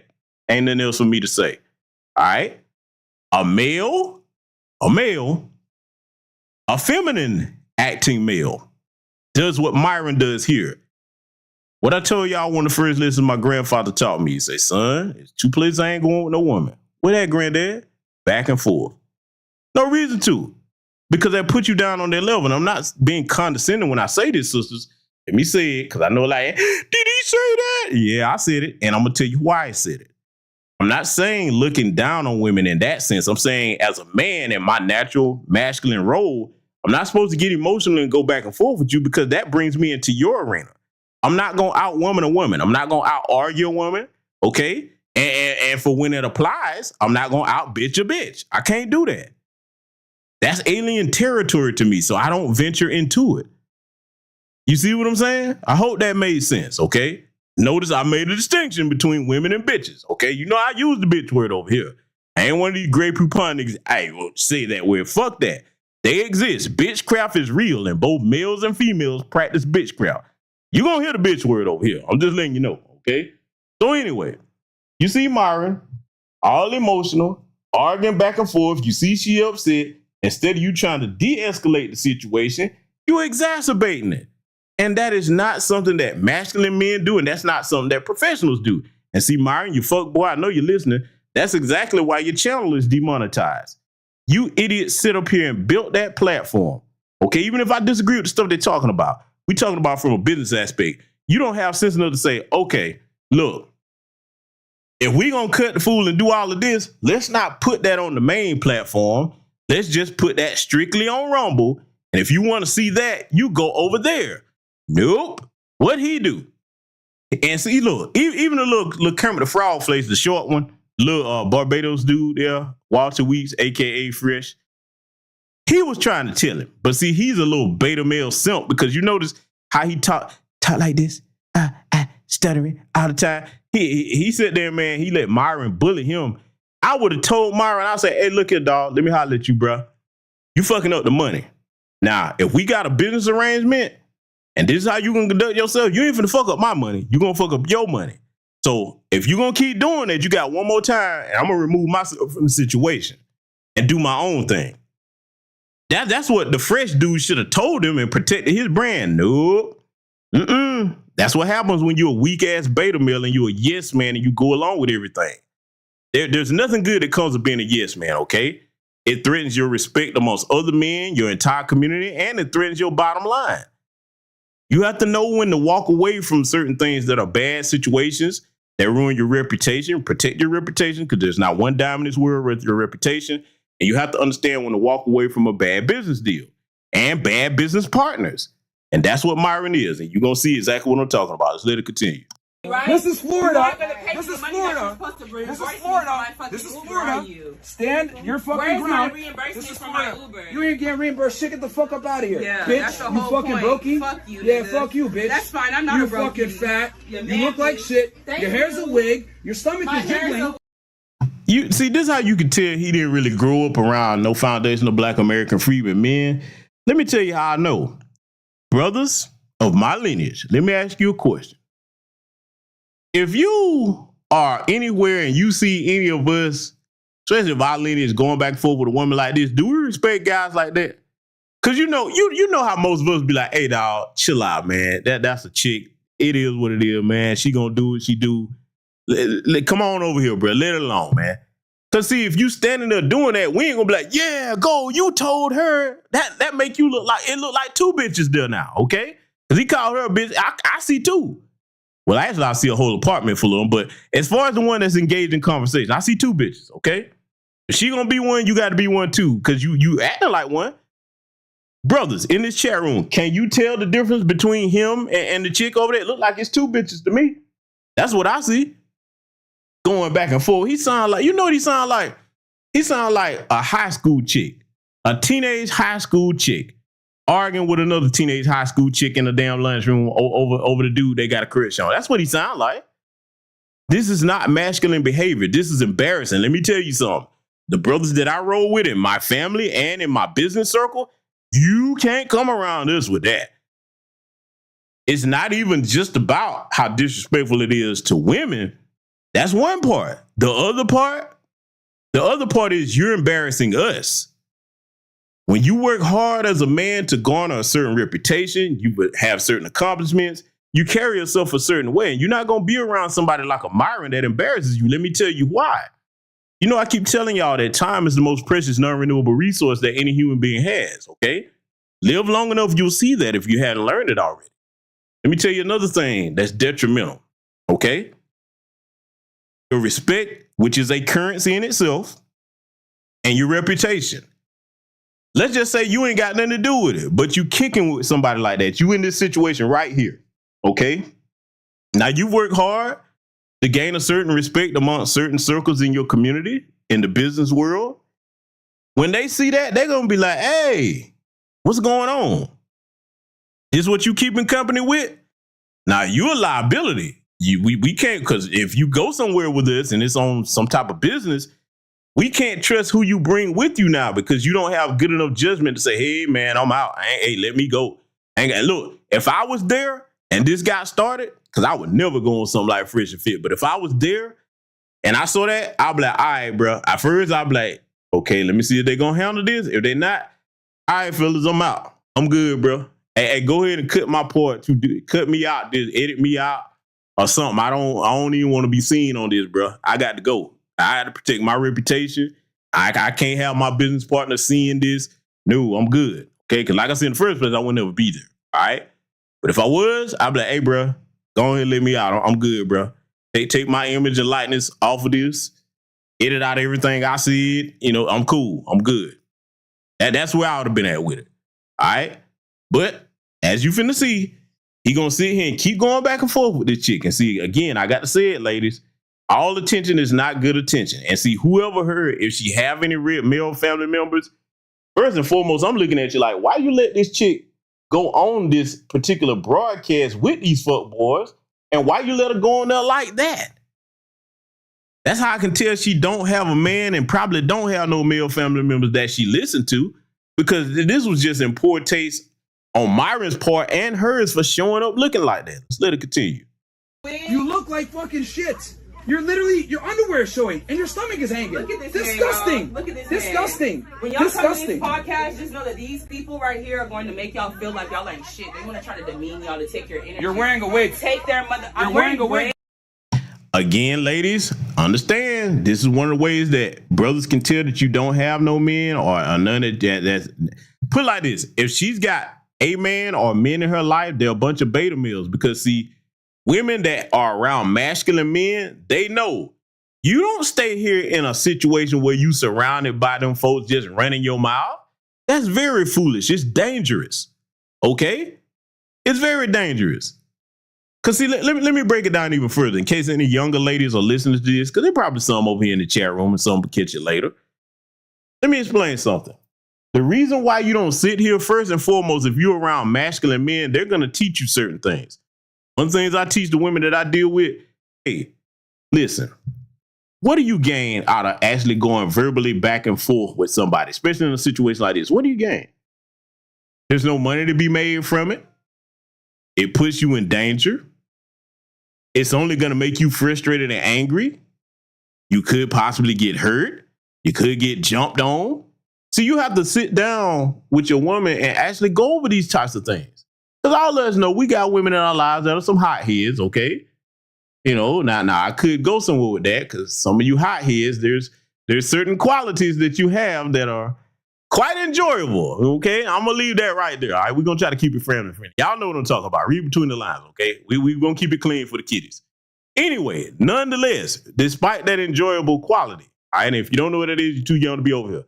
Despite that enjoyable quality, we have to teach you to actually control your emotions, okay? Because if we care about you, a man that cares about you, lady, is going to say the things that I'm saying to you. He nagging. Now, helpful if I'm nagging, that means I care about you, okay? Now, if I don't care about you, I'm like, all right, go do whatever you want to do. Ain't nothing to do with me. The ones that we actually claim and cuff, oh, yeah, hey, come here. I got some instruction for you.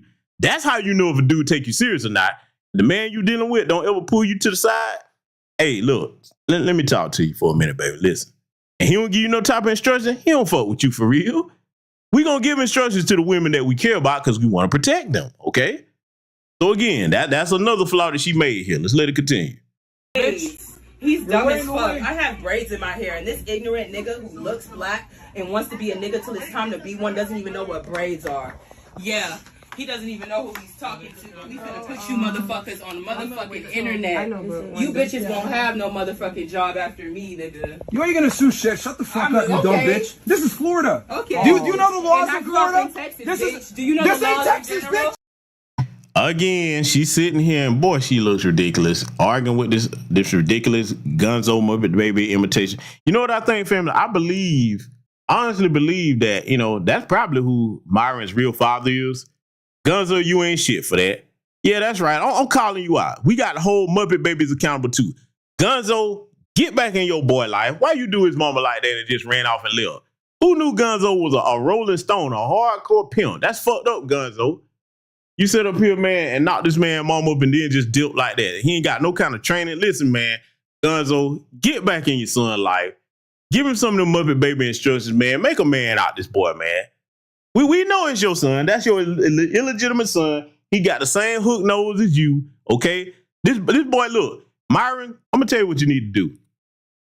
I'm going to help you. Say, until we can get Gunzo to get back in your life, I got some instructions for you. Look, Myron, forget the fresh and fit thing. What you need to do is go to Party City somewhere and get you a costume outfit, okay?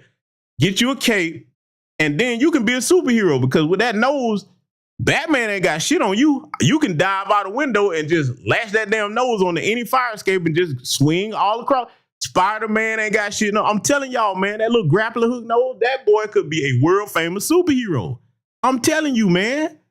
Yeah, he missed his calling. Anyway, I digress.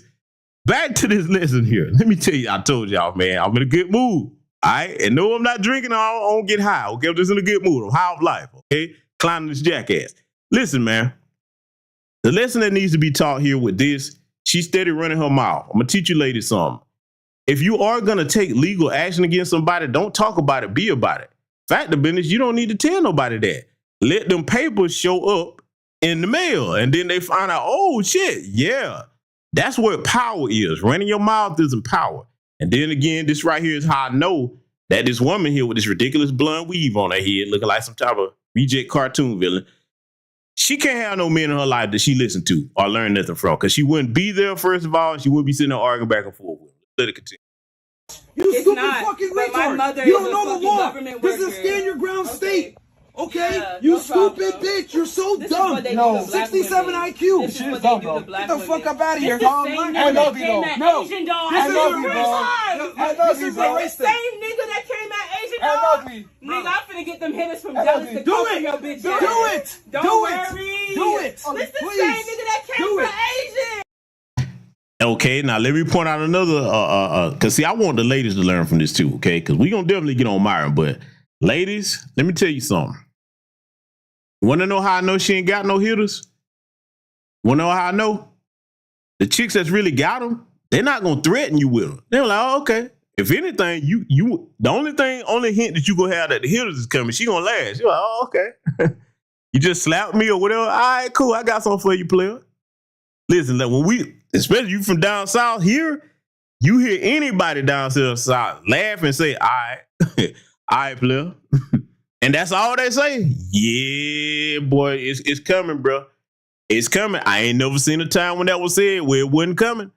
It ain't never been a time when I said it and it wasn't coming, okay?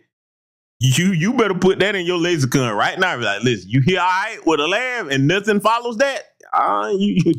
You better get some yonder if you're not prepared, okay? I'm just letting you know. But how I know she ain't got no hitters, you sitting there running your mouth, because listen, man, look, let me show you something, right?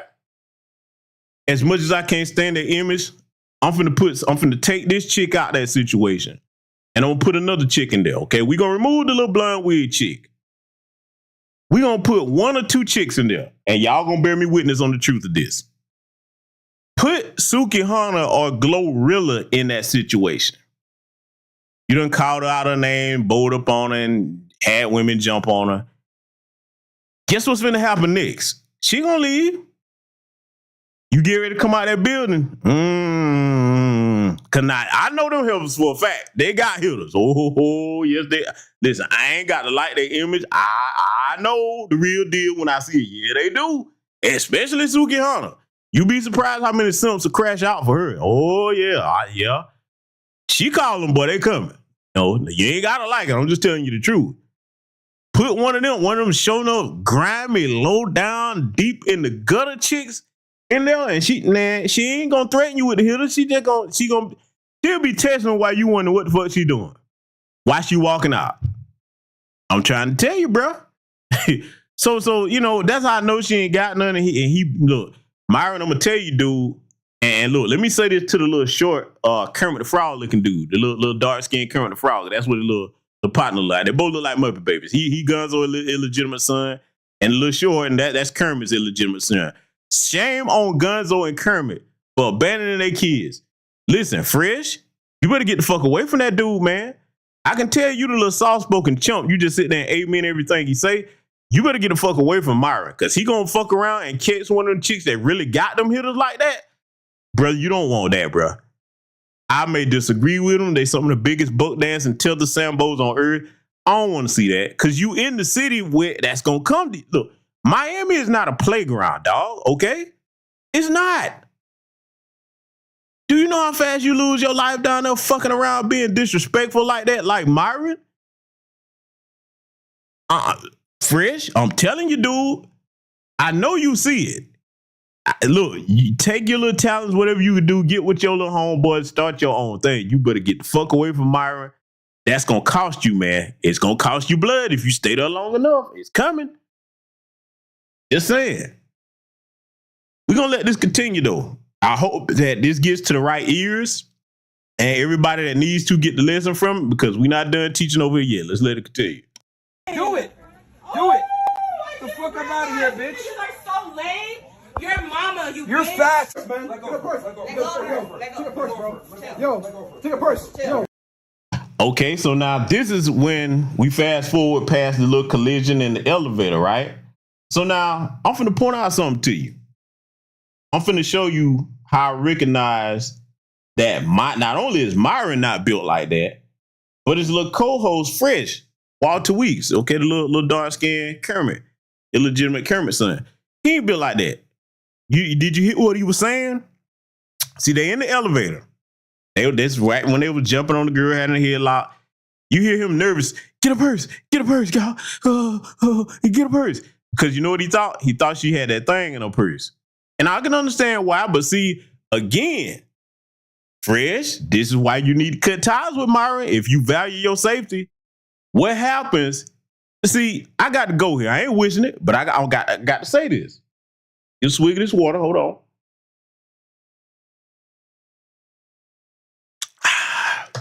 I got to say this. Fresh, what happens? Y'all get one of these chicks on there. She got a purse and she got that blick in there. Myron pop out his mouth with the bitch. She hop up. Oh, I got your bitch right here. Pop, pop. And she don't stop popping.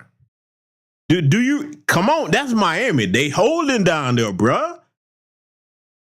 I know. I got partners down there. Got family down there.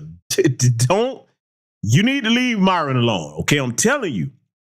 See how scared you was? Because I know he'll probably hear this. Somebody will probably send that clip into the little fanboy. I don't care. Let him hear this. Dude, you see how scared you were right here? Get a purse. Get a purse. What happens if you don't get time for nobody to get a purse? Keep playing Russian roulette long enough, man, and your number gonna come up. Let's let it continue. You gonna take my fucking purse for? You gonna take my fucking purse? You bitches gonna take my fucking purse? We're not taking your purse. Give me my fucking phone and get the fuck up off of me. Get the fuck up off of me.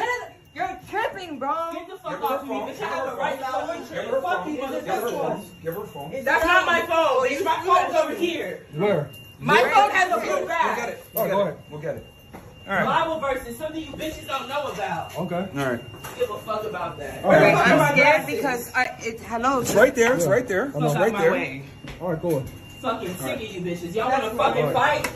All right, go ahead. Okay. You wanna fucking fight? I wish I had my blicky on me, bitch. Oh yeah. Right, you got it. Fuck off of me, nigga. Let me go downstairs. I literally just saved you. I literally just saved you. Shit, bitch. I literally just saved you. I was about to beat these hoes up. I've been waiting to fuck somebody up. Yo, I literally just saved your life. You ain't saved shit. I just literally saved your life. And I wasn't trying to hit you. You know I wasn't trying to hit you. I wasn't trying to hit you. I didn't hit you at all, though. Listen. No, it's fine. I got it. I'm cool, Chris. You sure? I got it. Hey, trust me. I got it.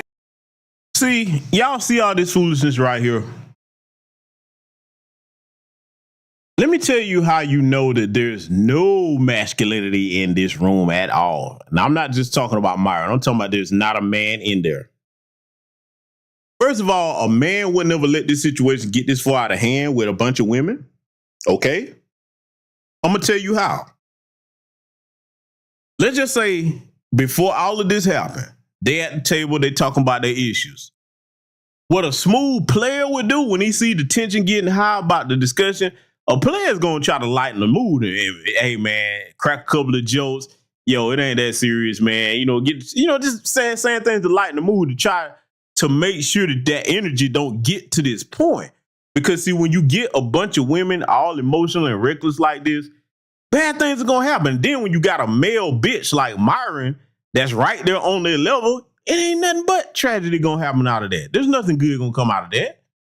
So some man in the room should have been like, hey, man, let's take a break. Let's everybody get reset. You know what I'm saying? Hey, we got a little drink over here. Hey, man, pour a little something. Let's kick it and talk about these issues and have a good time. See, Fresh and Fit will actually be a lot more successful. I'm going to tell you a brother that actually has a successful model, okay? Y'all probably are already familiar with this brother content. I'm going to tell you who probably is going to be the brother that I wouldn't be surprised if he become much more popular than Myron, talking about similar issues, but he's not disrespectful. And it's actually some humor there. between the men and the women. Because black men and black women can get together and talk about our issues without being ugly towards one another. You ever seen the heavyset brother? And shout out to him, he's a fellow veteran. The brother that he had that Ugly Money podcast. Y'all familiar with that brother? Huh? You familiar with him? Funny dude, man. Funny. That brother is hilarious, okay? How many of y'all familiar with the brother with the Ugly Money podcast? Let me know in the chat room. Because if you not, boy, I might have to review some of his stuff. Man, let me tell you something, dude. That dude, it's like, he funny, but a lot of stuff that he be saying, the women quiet down and listen to him because they be on some bullshit, but he'll hit their ass with some real life game and they be like, you know what?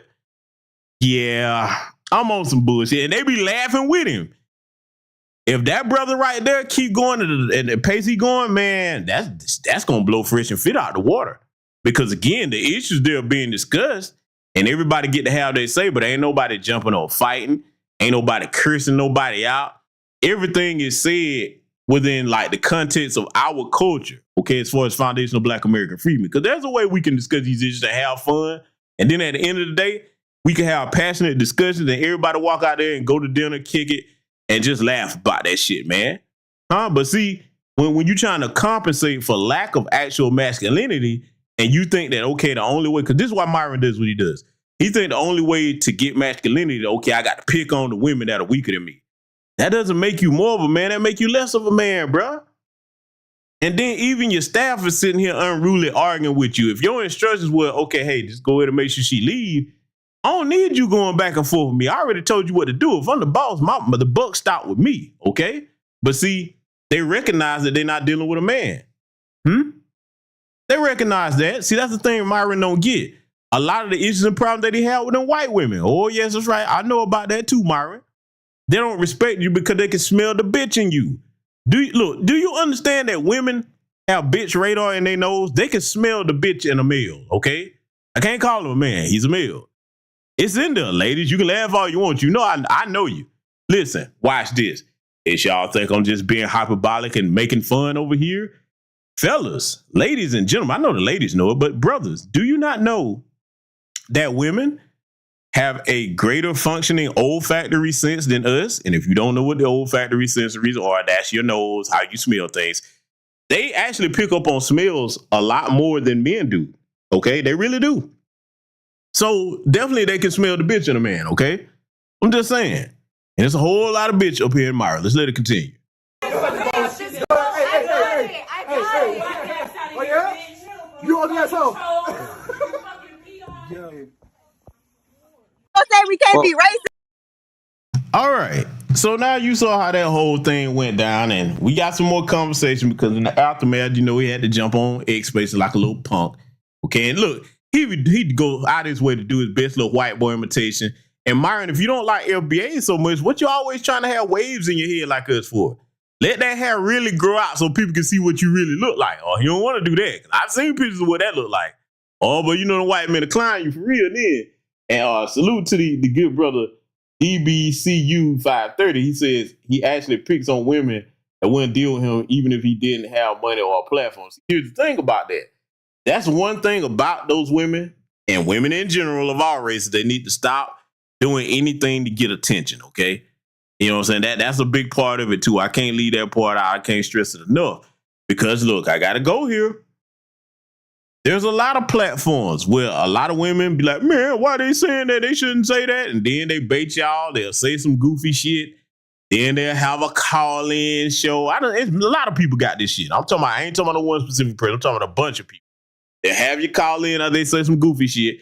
And y'all ass can't wait to do it when you don't realize that, hey, man, if you didn't call in, these people wouldn't have a show.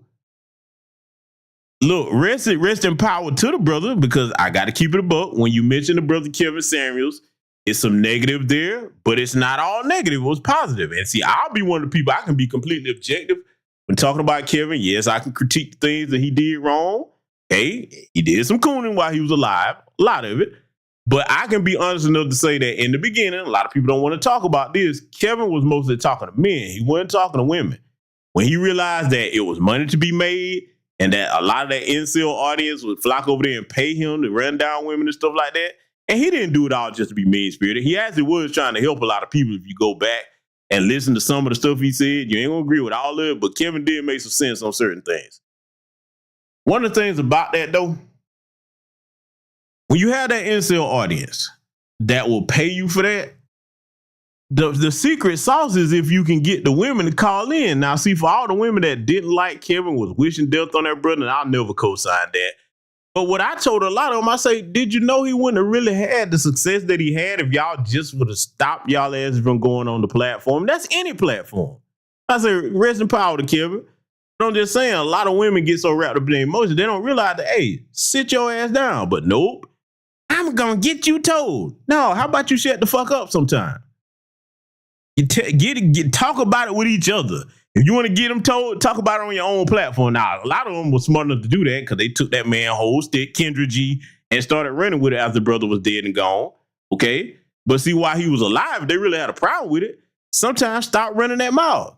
That's the answer to some things. Okay? So I just want to point that out. But see, we're going to get back on Foodle the Poodle here. That's what I call him. I want y'all to listen to this exchange he had when he jumped on the X-Space. I want y'all to listen to this, man, because this boy right here, we say tether, this is the poster child for tether right here. Let's let it continue.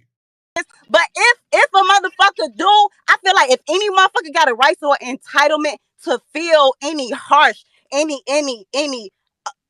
anger against another motherfucking race, is Indians and blacks. And y'all sit back and say nigger with an R. Mexicans sit back and say nigger like they was picking cotton with us. First of all, y'all. Now, first of all, yeah, I got to pick on her. Because, see, again, I got to point this lesson out. We know Myron is a big, goofy, punk-ass bitch, okay? But, ladies, for the love of Christ, and maybe y'all can learn this from me because, you know, hey, listen, I can't have all of y'all. I can't date all of y'all. But one of the things that I do teach the women that I date or I'm involved with, I teach them about things like this, okay? She went in here into his space. Okay, look at you. See, Myron's the host. The co-host is definitely a little anti-black. White boy or a tether, okay, chances are a tether, because they like to have white people faces up there on their profiles and they ain't nothing like white. So you get in here in this space that they control, where they can mute you anytime, kick you out, whatever. You're going over here, I'm going to get them told. First and foremost, this is what a man teaches his woman. What do you gain out of this? This is a powerless exercise. Okay, you go over here, first of all, okay, what you get after you get all that off your chest, let's just say they let you get all that out. Okay, what did you do? Because nothing you say is going to make him go away. It's not going to silence him. It's not going to make him stop. What you think you're going to get out of that? I'm asking. Ladies, do you see where I'm going with this? Because, you know, a lot of people are, he's a chauvinist. The ladies that's in here, do you get what I'm saying? Huh? Because this needs to be taught. The women that have actual men that they listen to, they move in a much more powerful fashion than this. They wouldn't even go into these rooms. I tell you what you do. I tell you what you do. If the sister has so much to say, because you should have an opinion, but let me give you the smart way to do it. Hey, go in there, record this space, drop your own podcast and make some money critiquing it. Get you a couple of your homegirls. Use Foodle the Poodle to your advantage. Because going over there having a conversation with that jackass, you're wasting what? What's the most precious non-renewable resource that any human being has? Time, okay? A 4-letter word. Time. Don't waste your time with these jackasses. Let's let it continue. I'll sit back and say nigga because it makes y'all. Okay, nigger, thank you for confirming all of the stereotypes that we believed. We appreciate your fucking participation in the fucking space. But you say that we racist. You literally confirmed all the fucking stereotypes. You're loud as hell. I have to literally turn my volume down. You can barely speak coherently. You use that word. You know, I just noticed some of these other white supremacist speakers. He got that little Zerka punk up there, too. That's another Myron. He run around in places, and look, he done got stomped out a couple of times and had to get run up off the block. He bought like Johnny Somali with his stupid ass. He's over there in South Korea. I hope they throw the book at him and give him all 10 or 16 years for sitting over that disrespectful shit he did. And shout out to the South Korean Navy SEAL over there that put hands and feet on his ass. I don't blame him. Salute to a fellow SEAL. Hey, listen, man. Look, we built different all over the world, okay? Shout out to him. I don't blame him, man. He in your country, you catch up with him, man. Yeah, he was supposed to get that work. I don't know if y'all saw that video. That shit was funny. He caught him walking out of some little mall or somewhere, Johnny Somali, Okay, the little Korean dude, the little soldier, he didn't know that he was underwater demolitions expert over there, actual SEAL over there in South Korea. Caught him here. He was saying something to him, Korean man. He walked behind him for a little bit, and he got to work, boy. And then the funny thing, Johnny was on there, don't touch me, nigga. And he loved to use the N-word. And he was just like, okay, let me go ahead and show you where you at, boy. You in South Korea. You ain't in America no more. See, he really got all light. I ain't gonna lie, he just kind of slapped him up a little bit. Nah, he should have. Listen, South Korean government, free that man. They got the dude to put hands on him up on charge. Let him go. I don't usually say this, man. That's a South Korean hero, man. He did what he was supposed to do to defend and honor his country, man. Get them charges off that dude, man.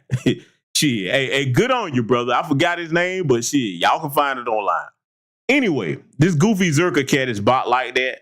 So now here's another thing that the sister could do. Let's just say she really just wanted to antagonize Myron. Y'all take a page out of this. Fact of business, let me put on the snake voice because, let me use the snake voice so that y'all understand what I'm saying. Sisters, if you really want to get under a Myron Game's skin, what you do is you don't go in and argue with him and waste your precious time. No. All you have to do, and this is a low blow, but hell, he deserves it. Go and pull up pictures of his homeland. And the next space that he has, just post them in the comments of the space. You don't have to be a speaker to do that. Post all the slums and the crapping in the streets. Flies all over their faces. Flies on me. All flies on me. Post that into his chat room. He'll lose it. He tries to act like there's no connection to his homeland, but that's a lie. I've heard things that I can't confirm yet. I'm looking into it. But they say his mother was on the blade in Sudan. Yes, that's right. Now, I suspect that Gonzo is his actual father. Shame on you, Gonzo, for abandoning your son. But that's why he acts the way he does. So just post pictures of his homeland and the decrepit state that it's in. That's how you get a Myron Games. Hey, listen, I had to hit y'all with the snake, okay? Sometimes, look, because I can't listen. Y'all know that I'm an innocent saint over here with a halo over my head. I can't give you certain information in my innocent voice because all of y'all know I'm innocent. Y'all know that, right? I know y'all see my halo every time you come over here. But that's how you get him, okay? You don't go back and forth with him and all of that, going into spaces. And then if you, look, treat Myron like the bitch that he is. For those that he don't never call it, yeah, I'm calling Myron a bitch. I would tell him that to his face. What the fuck you gonna do? I would love for him to try to treat me like you do. Boy, that would be funny. Oh, that would be funny. Listen, treat him like the bitch that he is and make content off of him, okay? Get your bag off his punk ass. They can't make no money off their content. You may as well do it, okay? Yeah, that's how you treat them. You put a bitch to work for you, okay? And that's all Myron is, and that's all he'll ever be. Let's let it continue. A bunch of times, it's fucking incredible. Literally, like all the stereotypes were literally being used right then and there. It was fucking magnificent to observe. And then look, this Cushay woman comes in and speaks out a term like a typical fucking black woman. Hey, look, wait until you're spoken to, okay? There's some fucking decorum here. We got some rules. I know you're not used to that because, in your house where it's Section 8 and it's all fucked up and shit like that and your fucking baby's running around because there's no daddy around. No. Look, you got to fucking take it easy. That really is projection from him because, see, let me tell you something, right? The one thing that the Myrons don't realize is when they try to use the internet as a therapy tool, they actually tell on themselves. See, I'm going to tell you how I would deal with him if I was face to face with him. I would get on him so bad. Even though I can't verify or confirm things, I can tell by his energy that how he probably grew up. I would get on him so bad to the point that he would want to fight me, and that would go all the way bad for him. Okay, it would. But I would verbally beat him down to the point he'd be like, oh my God. I would rip his soul out of his body by explaining how that's how you grew up. That's how you and your mammy grew up. You don't know your father, all this stuff. I'll be like, hey, look, y'all really want to get Myron? Let me tell you, because the ladies be all upset about him. Don't be upset over this fucking weenie. Here's how you get Myron. One thing, show a family photo, you punk bitch. Show your mother and your father together in a family album. Post multiple pictures. Post pictures of you and your dad going to the park. Oh, see, you hear where I'm coming from? See, look, why do y'all keep thinking that I post the books that I post? I try to teach a lot of you sisters, if you're readers, because you ain't gonna really get nothing from this platform if you don't read, okay? I post a lot of books to teach you how to control those emotions and use psychology as a weapon. Do you understand me? That's what puts you in a position of power. And look, I'm gonna admit something. Women are better at that than men if you only master control and refinement. Look, think of them little motor miles that you have, the little pink tornadoes that y'all have, okay? Yeah, I got to pick on y'all for a minute, but I'm making a point. Think of them little pink tornadoes that y'all have, almost like electricity, okay? If the electricity doesn't have any type of harness for it, like a cord or some type of conduit, it's just all over the place. It's inefficient in its deployment. But if you focus that in one specific direction, there's where you have power, okay? Learn how to master your emotions and your words to the point that they become physical weapons. And it's not hard for y'all to do because y'all do it when y'all get mad at us. Come on, fellas. Y'all know how these little mean women of ours can be. We love them to life, but y'all can be mean now. Little mean asses. Look, the cuter they are, the meaner they are. That's what I was telling a young man I was talking to. He was talking about he wanted this type of girl, that type of guy. I said, man, don't you know the cuter they are, man, the meaner they are? Yeah, the bigger the ass, the bigger the attitude. Look, ladies, don't get mad. I just got to tell the truth, all right? But anyway, trying to give you some pointers on how to deal with that jackass. If you need some good books on that, just go down to my community tab. I stay posting books that will help you out. Look, let me name a couple right now, okay? Let me name a couple. Everybody knows Sun Tzu's The Art of War, okay? Everybody knows the 48 Laws of Power. Hannibal's the Black Art of War, the 99 Arts of War, okay? Get that. That's a good book. The Book of Five Rings by Miyamoto Musashi. I know you're like, what the hell does this have to do? It has to do with everything with teaching you how to control your emotions and teaching you how to actually use strategy. See, warfare isn't just in the physical. Warfare is waged every day. For example, politics is warfare without bloodshed. A lot of these books that I'm giving you here for you to read, if you actually study up on those, you can get game from the elder Neely Fuller Jr.'s work. Definitely from the ISIS papers, Dr. Frances Cress Welson's work. So shout out to her, the late, great Queen Mother Frances Cress Welsson, rest in power to her. You have to be feeding your mind full of things that teach you how to control those emotions, because they can be very powerful, ladies, if you learn how to control them. But where you out of balance is when you come up there like that chick in a space where nothing's going to get accomplished, and then you get to talking about what you're going to tell them and all that, and ask yourself this question before you do that. Be like, okay, what's going to be gained after I do this? Why am I arguing with a jackass that don't pay any of my bills? He's not responsible for my protection and provision. Why am I giving him any of my energy in a way that doesn't benefit me? Now, if you've mastered some of the skills that I just told you, you're going to go in there and actually just set him off and then deal. I'm going to tell you somebody that's a master that I got to brag on this sister. Remember the last broadcast that I covered and the sister Wannabe Spot said what she had to say in there, and then she told that Tether goodbye in that pleasant, sweet, feminine voice that she has. One of these days, Wannabe, if you listen, just get back to you. I don't care. Y'all can tell her. I'll tell her. Wannabe, I got to bribe you to sing for me. I love that sister's voice. I've asked her this too. Wannabe, you got to sing for me one day. I just want her to sing to me. Come on, fellas. We love Wannabe's voice. Everybody love that. That silk, smooth cotton voice. Man, listen, dude. I'm going to get her to sing for me one day, y'all. It's going to happen. That's on my bucket list. Anyway, if you can master that ability and do that like Wannabe did, make your point, then you bounce. A bitch like Myron, okay? Because I got to call Myron the bitch that he is. Myron will be irate. He'll be like, oh my God, a woman got the better of me now. He would lose his damn mind. You understand? He would lose it. So if you're going to go in there, make sure that you refine the art of verbal strategy, effective communication, psychological manipulation. Yes, it can be a good thing when used in a good way for the right purpose, okay? Master those things before you just go on those emotional tirades and make yourself all upset and angry and got a headache and everything, okay? So let it continue. Okay, we run our shit here with some order, right? So, Cachet, what do you, which is fucking hilarious. It's probably our government name as well. Cachet, what do you got to say? She's gonna tell us it's her real hair too. This blonde hair. Bro, It's her yo, real... you can't make this shit up, man. Yo. Holy fuck.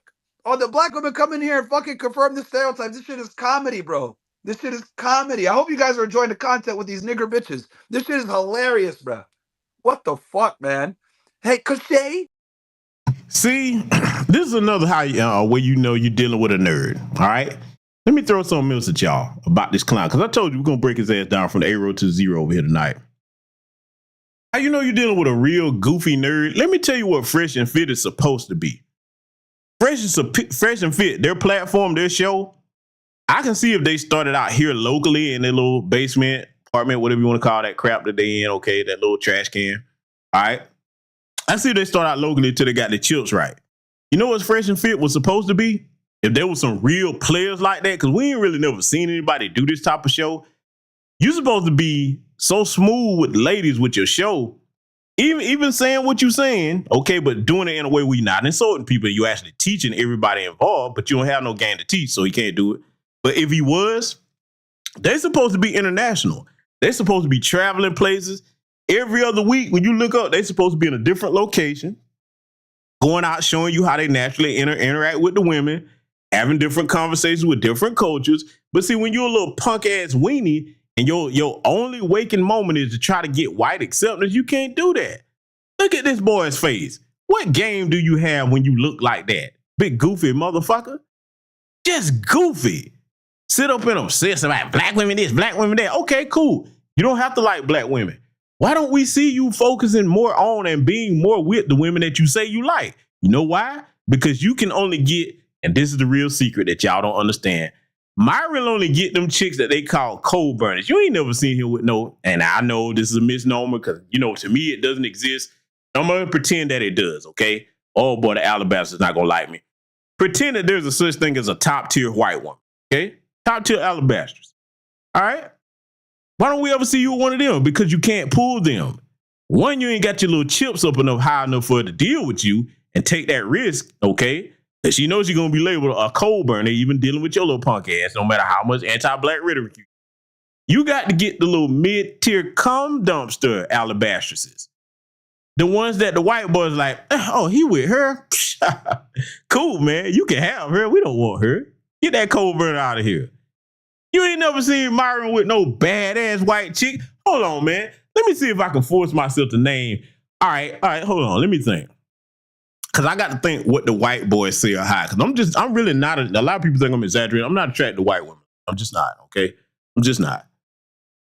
Let's see. Scarlett Johansson. There's one. Scarlett Johansson. Or let's just say, I don't know, Angelina Jolie in her prime or something like that. Or I'll tell you one. Before she got pregnant, especially Margot Robbie. Why do we don't ever see you pulling that? Hell, Myron, fuck it. If you the man and you got all this game, why don't you go after that? Show everybody how it's done, big dog. I mean, hell, you actually have a secret weapon that you just don't use. Listen, y'all. I've been somewhat harsh to Mr. Gaines here tonight, Andrew Foodle the Poodle. Actually, old Foodle the Poodle, here's what he could do. He could use that hook-ass nose of his and actually snag the women that he wants. Now, there might be some assault charges, but hell, think about it. You know what I actually believe? I believe, family, that all this time, y'all remember Showtime at the Apollo? Y'all remember that? I believe Myron was the Sandman. I do. You remember come out that big-ass long hook? That was Myron and his nose. Damn it. He's been a part of our culture all along. Damn. It just hit me. So anyway, he could use that same hook technique and just reel in the women that he want, okay? Now, they'll probably run away screaming, but hell, at least you could hook some. I'm just saying, man, Myron, start using your talents, okay? Now, if none of that works for you, you don't want to be a superhero like I mentioned earlier in the broadcast, don't want to use that nose to hook women, well, here's another thing you could do, okay? You got a couple things you could do, all right? You could go out in the rainforest and give woodpeckers some competition and, you know, give them some Olympic tree picking contest competition. Or you could take that little jackhammer ass nose and go out there and get you a construction job, okay? Can you imagine the nose down there picking down there like a jackhammer? Fuck, boy. Look, I got jokes for days on this jackass, man. Anyway, let's let it continue. What do you got to say? I just wanted to jump in there because I think. First of all, it's hey, bitch, hey, a man is speaking. Suleiman, go ahead, bro. Go ahead. What man? There's not a man up there on that panel. A bunch of fucking weenies. See, look, this is one of the problems that I had with certain parts of that manosphere space. I can't sit on no panel for 8-10 hours like some of them do and just cry about women. And I'm not gonna say all of them do that because a lot of them don't. But there's a lot of them that do. It's kind of half and half. I couldn't do that. You know why? Because one, I actually got women in my life, and number two, I got better things to do. If I ain't making no money with you, that's a job. How am I gonna sit on 8 hours whining about what women won't do? Motherfucker, that's the problem right there. You in your little circle jerk group full of incel fuck boys feeling sorry about you for yourself. I ain't never seen a problem in life that a man can solve by feeling sorry for himself. And hanging in a circle jerk group and don't nobody come up with no solutions, and nobody talking about getting no money, and nobody talking about improving none of your physique. Ain't nobody talking about getting offline and doing nothing positive. You're just going, I need an online comfort group. Like you just as pathetic as them damn divestment dummies. You're two sides of the same coin. Bunch of fuck boys gathered up here. Man, you will never catch me dead in no space like this, man. This is pathetic, man. Let's let it continue. Your racist ass. With your racist ass. Y'all some racist ass motherfuckers on this motherfucking space. Okay, y'all all fucking miserable. Okay, you sound like a school shooter, bitch. You sound like you be shooting up them schools. Did you shoot up Sandy? Huh? Because you sound real fucking angry to be coming out here talking about black women. You must have been hurt by a black woman. Or what black woman broke your heart. There they go with that. See, look, I got to call her what she is. This is a hood rat. I got to say it because, see, she's doing what the same shit out there before it did. You jumping in here, I'm going to get him told. Okay, after you do, then what? Then what? If you're going to come in there and talk, start getting at him about his homeland. There's plenty to talk about with that. And if you can confirm a lot of what's out there in these internet streets about his mammy and then how he grew up, oh, man. If that's true, man, that's what y'all sisters need to be working on. Look, let me give y'all some game. Cause hell, there might be some hood rats listening to this.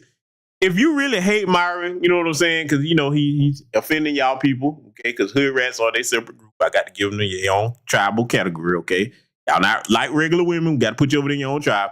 If he really made you that mad, find out that dirt about if his mammy is really what they say she is, okay? Because if that's true, with them little jazzy mouths y'all got, that's how you hurt him. And again, checkmate his ass with this. Be like, okay, you talk all this bullshit. Produce a whole family photo. Show me you in a 2-parent household with your biological parents. Show me some memories. Where your daddy at, huh?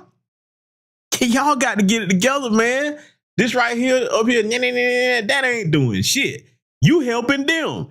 You're helping him with content, okay? That's what you're doing when you go over there doing that. See, you can't tell these jackass hood rats nothing. They'll take their stupid ass right on over there, running their mouth, and he's like, yeah, you help me. Look, let Myron's lights get cut off, okay? Let him get cut off. See, if you don't go over there, he can't afford to pay his light bill, and then that's a wrap, okay? Can't do no podcast without electricity, okay? I'm just saying, I'm trying to get a hood rat something to think about. Let's let it continue. Because you so fucking, you want a pussy ass niggas. You want a pussy guys ass all niggas. crazy. You All be crazy running, woman. bitch. You be running. You be hiding. You be hiding behind the police. You got all this mouth on this fucking space. But if any of us see you, you will be hiding. You will be running. What would you do, running for your life. What would you do? Fucking pussy ass What would you do, bitch. Kushay? Now, What I'm would gonna show you you do? what the fuck a nigger is. What would I'm you gonna do? show you what the fuck a nigger is, bitch. Oh, you'd use violence? Yeah, I'm gonna show you. Use violence? Fuck out of here with your whack ass. What are you? Are you from Gaza? use violence? I'm trying to figure out what the fuck are you? You stupid ass niggas. Okay, so you heard her trying to go back and forth with him out of her element as a woman, trying to go back and forth with a man. Futile exercise, ladies. Learn how to use proper psychological manipulation. Tell you what you do. Go down my community tab about 15 posts or so, and you'll see several books that I posted a while ago that would definitely help you out with that particular subject, okay? Trust me, if I post a book for you, that's something you're going to be able to use in your real life. I promise you that, all right? So we're not done. Oh my God, I just looked at what I got stuck on. Look at this boy's nose.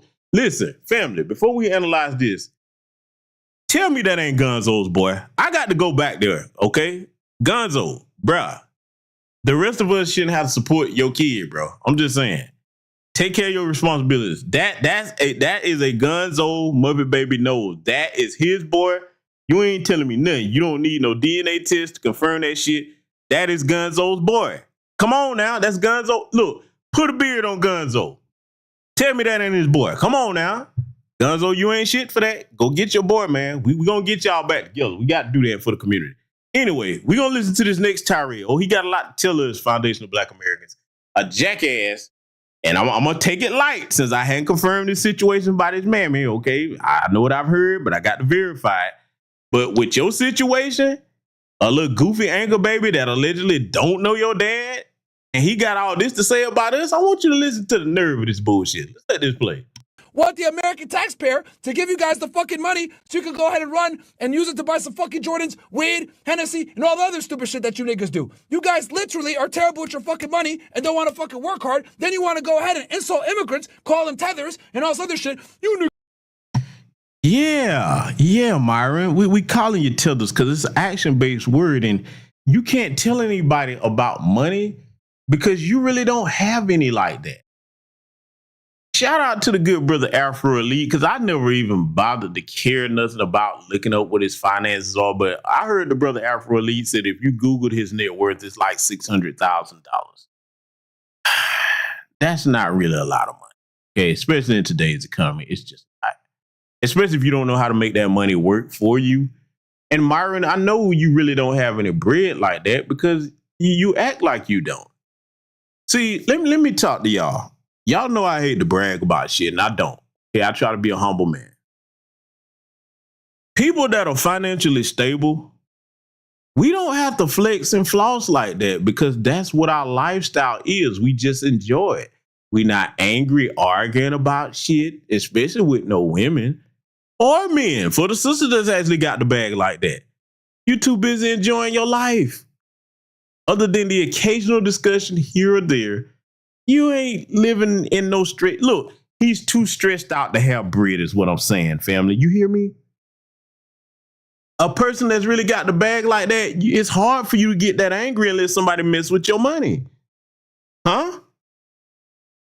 And we can't just say it's because, oh, they got demonetized. If that was his main source of income, let him tell he swear he got all these other businesses, all this other stuff. It can't be that because he was angry then. Okay, see, look, a person that really got bread like that, it's hard to get us upset. I'm telling you, it's got to be something really personal. If you ain't messing with our money, it's got to be our family. We ain't getting upset like that. We just not. Okay? No. So that's how I know he ain't really got his chips together.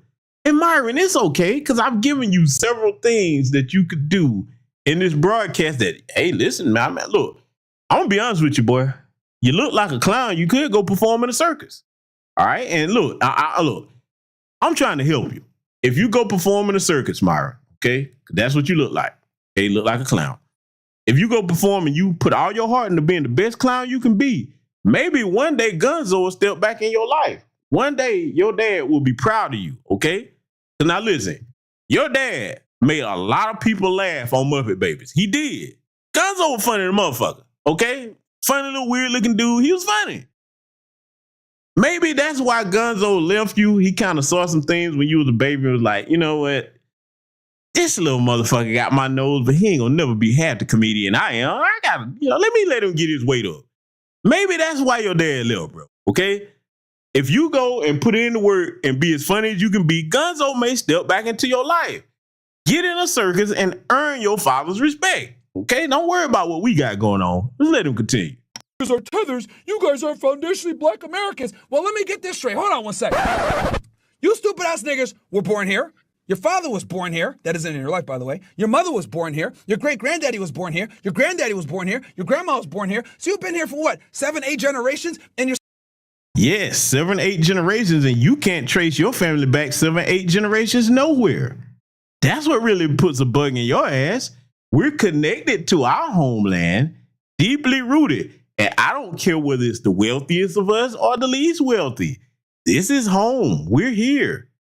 You're an anchor baby. You're not connected to your people over there in the Sudan. You're not. Oh, you're not. You're not. That's what's tearing him up, man. Oh, all this ranting and raving and talking about what we don't have. Let me tell you something, dude. Not only are our families more successful than your family, because you really don't have one if what word on the street says true about you. You don't have a family, Myron. You're a little bastard orphan of a Muppet baby. That's what you are. And listen, man, I know that's not your fault. Okay? Gonzo looked at you, saw that nose, and you didn't really have your jokes and shit together, and he was just like, I can't do this. But you got a chance to fix it, okay? So I'm just trying to help you out. Let's let him continue. Still on Section 8? I think that's a big fucking L.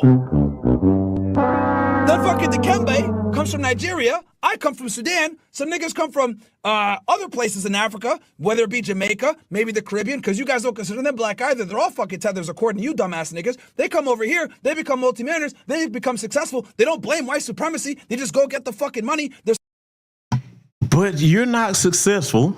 Okay, you're on a failed, demonetized platform. You're not a multimillionaire. Okay?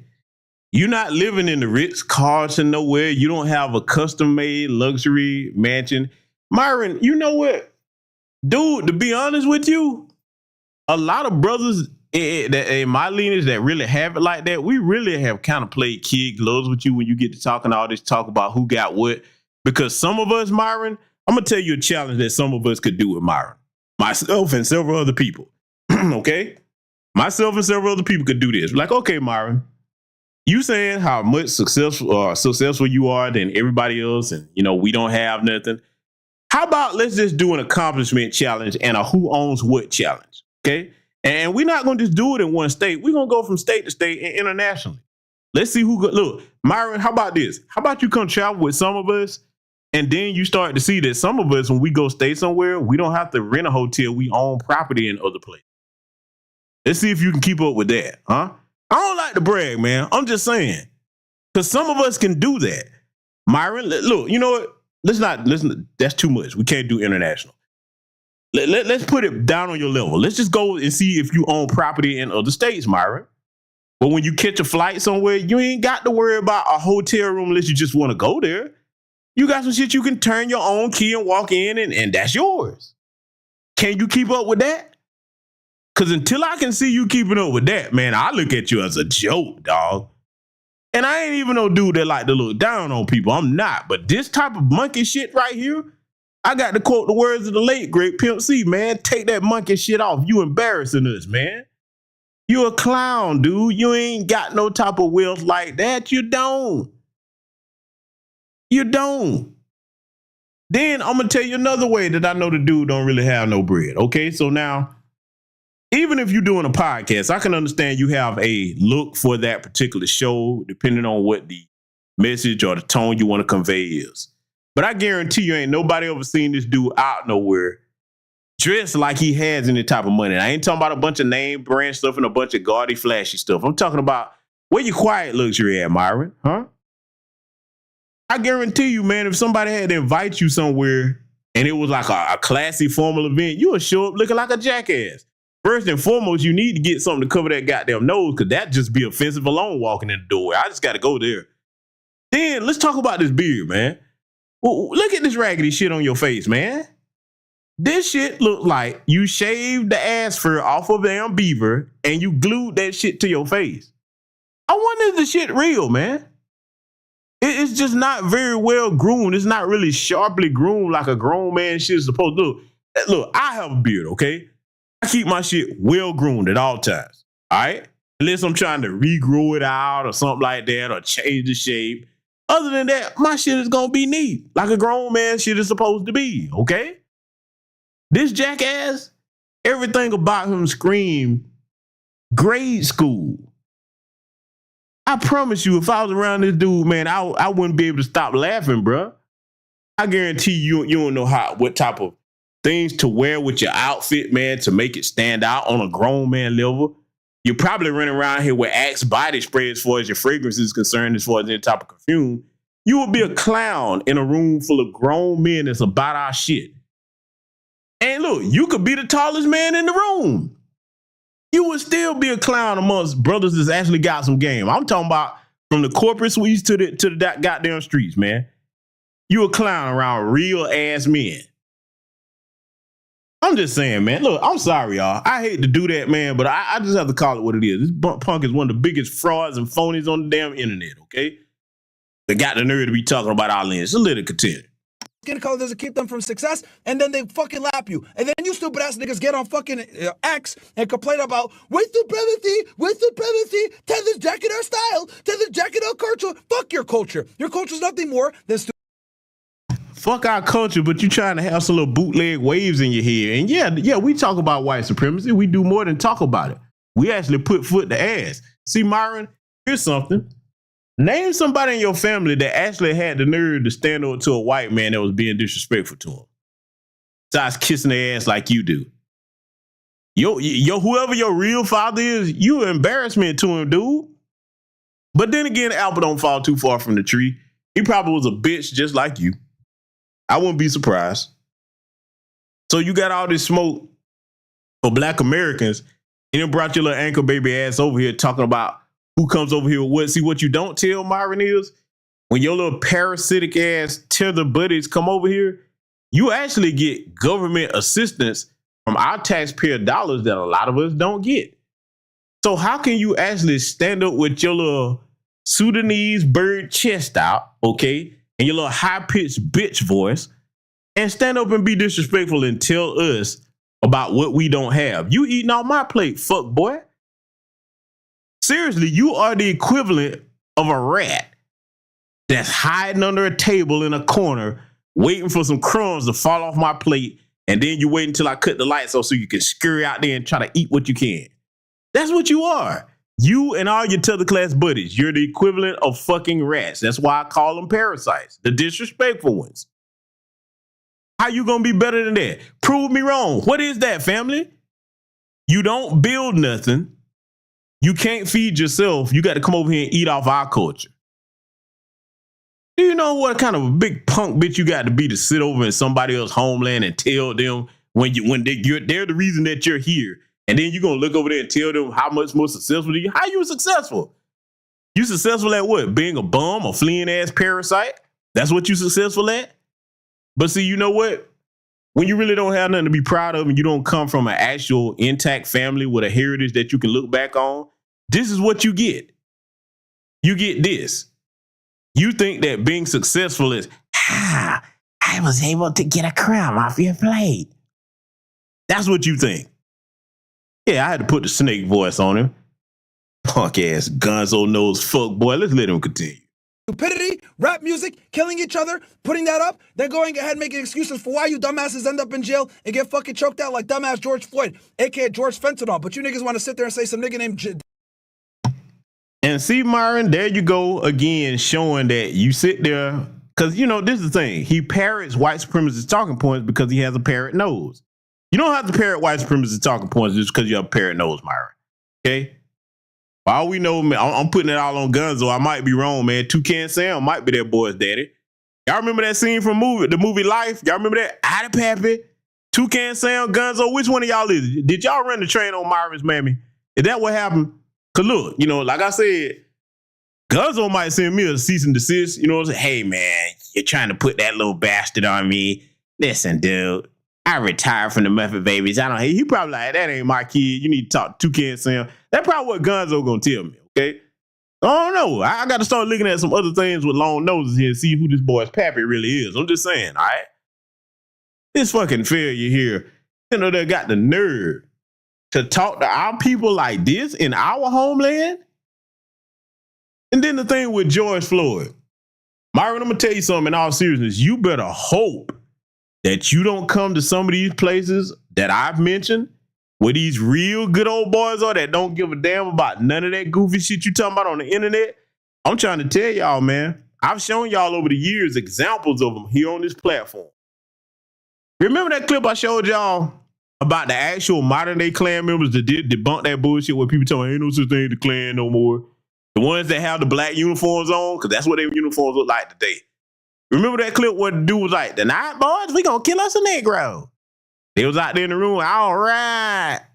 You think if he roll up talking all that bullshit, they're gonna be like, yeah, man, let him come on in. He's a cool one. Oh, they're gonna be like, hey, we got us one, boy. Jim Bob, go get that rope. He ain't met the real deal yet, man. Because because he stay in that little bubble down there in Brick Elliott. Move around a little bit, Myron. Move around the country. Go on a tour so you can meet the real rednecks.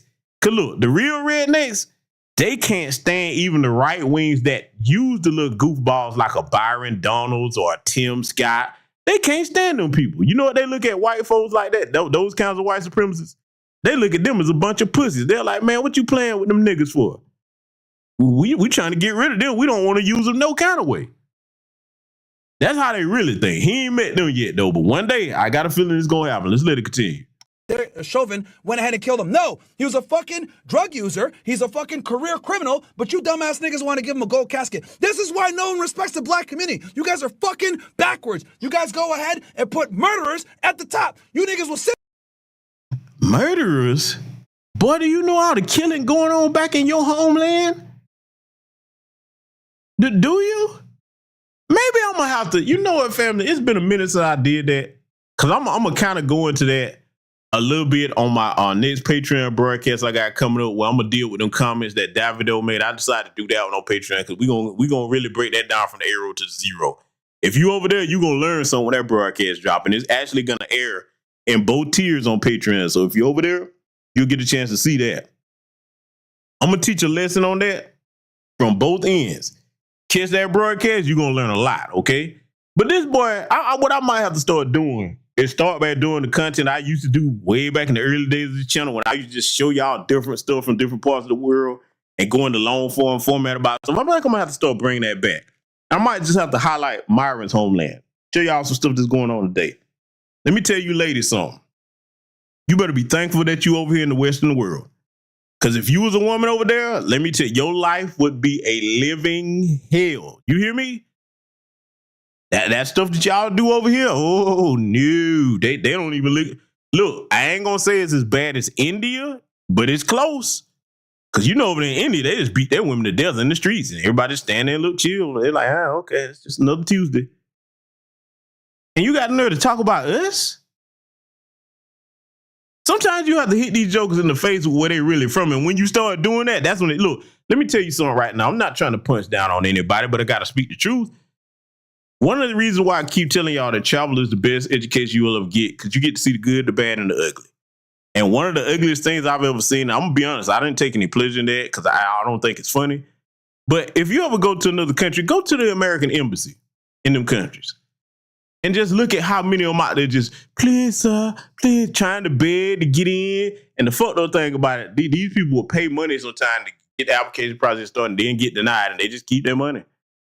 Oh, yeah, that's what happened. But see, the other stuff, look, man, you talking about doing something strange for a little bit of change, man, they don't. It's sad, bro. I'm gonna be honest. I'm not even trying to make a joke about this because it's not funny. Them people out there, just don't take my word for it. Find over when you go to the Eastern world, you ever travel, just take a trip by one of them embassies. Line down there, wrap around the block like they selling crack for the hope that they could get a chance to get a possibility to get their asses over here.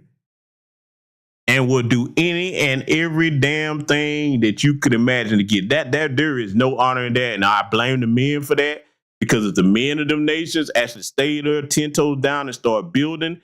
See, that's another thing, Myron. If you're so smart and you got all this advice for us, point back over to your homeland and say, hey, man, look, y'all should be building like we building over there. Look at this stuff we build for our women and our children. You should be able to show me top tier schools, hospitals. You should show me a functioning economy. You should show me a community where they all have self-respect and there's no tribalism. But you can't show me that. You know why? Because you're not there. And what little coins that you scraped together to try to make with this little shit show that you got online that's dying fast. Oh, it's dying. Look, let me tell you something. This time next year, that's probably going to be it for them. The money drying up, Myron. What you going to do then? You don't have any other talent. They can't really take you back at Homeland Security now because your reputation is damaged. See, that's something y'all don't really understand about that type of job. You can't be out here doing what he's doing unless they assign you to do it. Now, a lot of people say, well, how you know they didn't assign to do it here? Nah, because they would be using them in a different way. They would. Trust me. I can go into long form about that one day if you want me to. But no, that's not what's going on with him. This is an idiot on the internet with a platform trying to compensate for his broken family issues. Why? Because this is why he always yelling at us. Because see, look, let me tell y'all something. Everybody on the sound of my voice into this live or recorded, don't you know that he's so amped up? Because when he look at you and see that you have an actual family with blood ties, that's something he don't have. He envy the hell out of that, so he can't help but hate it. That's why he lash out that way. The dude is pathetically funny, in a sense, to me. Really, he is. So don't let this clown get you all bent out of shape, especially for the ladies, man. Because his time is coming. He gonna crash out on his own. I'm finna prove that here coming up. Let it continue. There and worship someone like fucking King Von, but then someone comes along that is actually positive, tells you guys what the fuck it really is, and you dumbass niggas will call him a tether because he's not a foundationally black American. That's why you guys are so fucking backwards and no one respects you dumbass niggas. You guys are stupid as fuck, low IQ, retarded, and stupid in every fucking regard. Every regard. Nah, he just used the R word, but it's kind of the R word when you're redundant and you keep repeating yourself using the same words over and over. Take a good look at this boy's eyes. This is the eyes of an incel fanatic. And I'm going to tell you, I got to go into a detail about how you can actually be a sexually active incel. Now, you probably say, isn't that an oxymoron? What do you mean? What I mean by that is you might actually physically be having sex, but you can keep the mind of an incel. Oh, yeah, that's going to get deep. I can prove that. This is the perfect poster child for it. Look at this boy's eyes, man. This is a damn nutcase right here, man. And then the pathetic thing about it, Myron, you ain't gonna ever be accepted by them white boys. They done shown you that they look at you as a joke, man. And you look, coming at us because they won't accept you ain't gonna make them accept you, dude. I guess he keep thinking that if I go far enough, they'll actually accept me. This boy got caught. Y'all probably remember this. This boy got caught on a live stream talking about white guys like us. Y'all remember that? White guys like us. Oh, man, you can't make this up, man. It don't get no more pathetic than that. I ain't never wanted to be nothing other than a black man. This boy say, white guys like us. See, let me tell you something about that, though, while all jokes aside. That let me know, and it confirms something that I've always said, because I've actually had some of them admit this to me. A lot of them actually grow up fantasizing about what it would be like to be a white person. Real talk. Y'all see, y'all be thinking we just be saying shit. No. I'm going to have to break out some stuff to show y'all. I'm going to have to.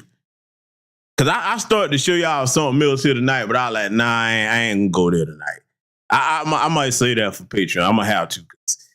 Y'all really don't understand how bad that is. I tell you what you do. In my YouTube short section, I want you to go down. And you'll know the one when you see it. Because everybody familiar with that Tupac song, I Wonder Why They Call You Bitch. Some of y'all probably saw that short. You know what I'm talking about, right? It's the only short where I got that song on there. The Tupac song, I Wonder Why They Call You Bitch. I give you another hint how you know you have come across it. It's going to be a tether in it. And it's going to be a dude, and it's going to be some white folks in it. You go and look up that short and see how that tether is talking to them white folks. That's going to be the most disgusting thing you ever seen. And you're going to see why I chose that song. Then it applies to this motherfucker right here, because we got to call Myron a bitch, because that's what he is. Let it continue. Black immigrants come here and lap you stupid ass niggas. That's why dudes from Africa, you say that they're black. They say, I'm not black.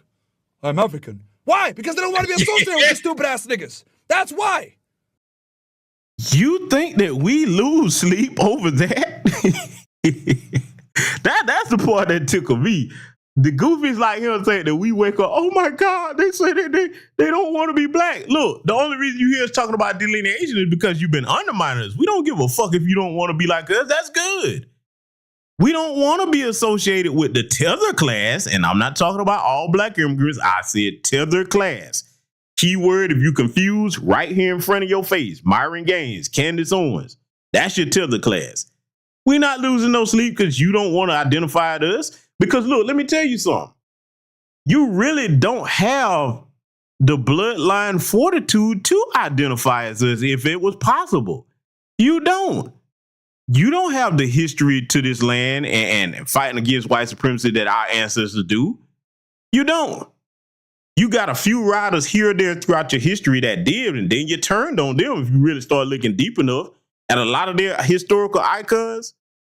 Let me run down a short list. Steve Biko. Huh? Thomas Sankara.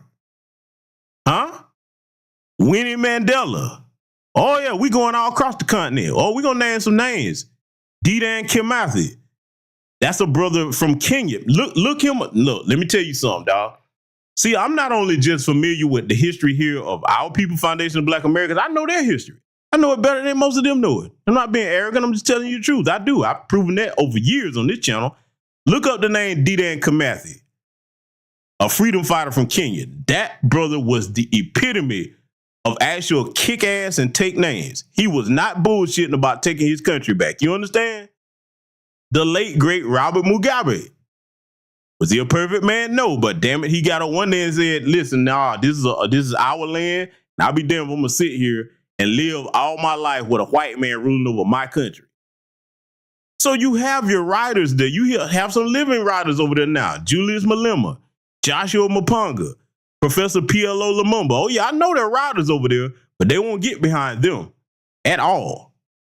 See, Myron, if you had any type of integrity and you was as smart as you say you would go get with some of those names and actually start trying to build something with your people. You won't do that. Listen, let's go further with some of their routers. The ones that you can tell that are the real routers, they assassinate. Huh? Muammar Gaddafi, assassinated. The former president of Tanzania, John Magufuli, assassinated because he didn't want the Jabba Dabba Doo over there. They assassinated him. Huh? I could go on and on. So I'm just saying, man, these people don't want to play games with those of us that actually know history about where they're actually from and actually how they let a lot of their people down with their embarrassing tether antics by kissing white ass all over the place. Their ancestors are turning over in their graves right now because, see, over here, our ancestors are not only proud of us, they back us. This is why you envy us. See, let me really get deep with this for a minute about foundational Black American freedmen lineage. The reason why we shine so bright, it's not just because of us as individuals. That's the flavor and the swag and the fortitude that you see from generations of our people in us, okay? The way we live right now, don't you know that comes from generations of us? These things that you admire about us, that goes back in our lineage. You don't have that, so you're envious, Myron. Sitting up there with your little poor man's waves up there, man. You're going to wear some waves, man, to get the shit done right. That shit look goofy as hell, bruh. Hey, look, let me tell you something. I got to stay on the waves for a second. I don't know who told him that that's supposed to be some waves. Come down here and see one of these Southern brothers, man, with these waves in their head. Man, please, dude. We'll show you how it's done, bro. Look, Kai's playing fuck, boy. Let's let it continue. All right? So no one wants to be an FBA. No one gives a fuck about your culture. You want to sit there and cry about... That's a lie. The world wants to be foundational Black Americans. They cosplaying every day. Yeah, listen, your Nicki Minaj's, your Cardi B's, your Rihanna's, all of them. I can even, whether they're respectful or not disrespectful, all of them don't get it popping in their countries. They have to come over here. Hell, Tyler. Yeah, I'm going there with her little disrespectful ass. Her time is coming too. Okay? I already see where she going. I could say something, but I know that life and death is in the power of the tongue, so I ain't going to even put that on her, but I see where she headed. I'll give you a hint. When you start seeing her stepping out with Zaddy, that's it. She done. It's going to be over. And it's coming. It's coming. Because where she come from, yeah, they idolize them folks. Don't get it twisted. She's in that colored class over there in South Africa. With her little arrogant... Because see, look, when she first came out, I heard the little song Water. I was like, okay, that's a cool little song. All right, yeah. If she would have stayed humble, stayed respectful, she would have had a large Black American fan base. The little heifer got over here, started popping fly at the mouth. I'm like, oh, okay, you one of them. All right, okay. You gonna learn. Oh, you gonna learn. Her time is coming. So, Myron, that whole people don't want to be us bullshit, I can't tell. Hell, Burner Boy. Little bootleg song copying ass. Will he ever do any original music and quit sampling shit that's already been out by our artists? Because you fucking up classes, to be honest. Yeah, that's right. We probably got some Burna Boy fans in here. I don't care. That boy is fucking up music, man. Do your own shit, huh? Here's something. Okay, you don't want to be us? Show me one of your artists that stay where you are over there in their homeland. Don't come over here. You get it popping over there and become an international name without coming over here. Come here last. Fact of business. Do that. Let's do the get famous and get wealthy in your homeland challenge. Let's get that started. Tell me you don't want to be us. Hell, I can't tell. Every 5 seconds you're trying to cosplay us. So let it continue. Where you're not supposed to be or whatever the fuck it may be, no one cares. Everyone laughs at you stupid ass niggas behind closed doors. I'm the only one that has the balls to tell you what the white people, the Asians, the Pajeets, the Jews, and everybody else says behind closed doors. You guys are a bunch of crybaby loser fucks that have been here for 7 generations and that's another thing. He think he's saying something that all these other groups don't have the balls to say. No, Myron. It's not that you saying something that they don't want to say. You ain't saying nothing that they haven't said. You know why they don't really go like you going? Because they know that sooner or later you going to run into one of us and somebody going to pull down on you like Roland Martin found out. Shout out to my brother Jamal Green. He pulled up on the last King of Chicken Wings. And you saw what Roland was doing. Roland eye was so goddamn big, boy. Look. His eye was so big, man. If brother, if you would have kept scaring, he probably would have grew a neck from all that damn sweat that was coming off his ass. Roland started trying to hide behind the church. Like, go ahead, Jamal. I ain't about no violence. I don't know what you're talking about. I'm trying to get my plate in the legend. Can you imagine? But I would have paid money. I'd be like, hey, you know me. That's the one time I would have been, like, hey, man, Roland, come on, bro. What's that stuff you were saying? Hey, Jamal, he lying. Here it is, right here. I'd have played the clip back. This you right? Didn't you say this, Roland? I heard you use his name. Come on, man. The man right there. Go. Hey, man, I'd have been just like back in grade school. I'd have been egging that shit on. I was like, yeah, bro. But at the end of the day, I got jokes. I'll be like, hey, Jamal, man, you done scared the shit out of there. Don't crash out over this fuck boy, man. You know what I'm saying? Because a real brother like me, if he'd have went on here and socked him a couple times, I would have paid his bill. I'd be like, all right, bro. Damn. Hate to see you go out with this fat fucker. Look, let me tell you, I done told y'all how you deal with Roland. This is how you deal with Roland. Y'all done heard me say this before. I keep telling y'all, this work for all the out of line big backs, okay? Like Roland, Snack Panther. What you do, I done told y'all, because y'all know where I'm going with this. See, you get you a can of Slim Fast, and you crush it down, and then you make a holy cross out of it, okay? Then, see, because you got to make sure you pour all the Slim Fast liquid into a bowl. Okay, now, when you pour that Slim Fast liquid into a bowl and you make your cross out the Slim Fast can, you got to pray over the Slim Fast and make it bless Slim Fast. And then you take that cross that you made out the can and you dip it in the Slim Fast, okay? Now, dip it in there real good, switch it around, okay? Let it soak all over there. And then when Roland come up, the power of losing weight compels you. Ow! Slim Fast. That's how you deal with Roland, okay? You'll know it worked because he'll start sweating bacon bits and cold cuts and shit. Start coming out of his ass. Big chunky bastard. Well, I can't stand that coward, man. I mean, I'm just like this, man. If you're going to be a big chunky coward, man, watch your mouth if you know you can't find. Now, that'd be another thing Roland really had hands like that, but I doubt it. Roland only got one move, okay? Roland got one move. Roland will probably take one of his little razor sharp plates, because you know, like a ninja star, he keep razor sharp plates. He'll fling it at you, and if you duck and hit the ground, he'll run real fast or roll real fast and dive up and frog splash your ass. And if that motherfucker fall off you, boy, chances are you ain't gonna lift him up. Oh no, you ain't get him up. Rolling belly flop on you one time, man, it's over with, bro. He won't be able to get up, but you won't either, okay? That's how he'll stop you from trying to beat him up, okay? I'm just saying. The Sultan sandwich ain't worth crashing out over, okay? And neither is this fuckboy right here. Let's let it continue. Y'all niggas are still broke, spending your money on fucking Jordans, wondering why you're poor.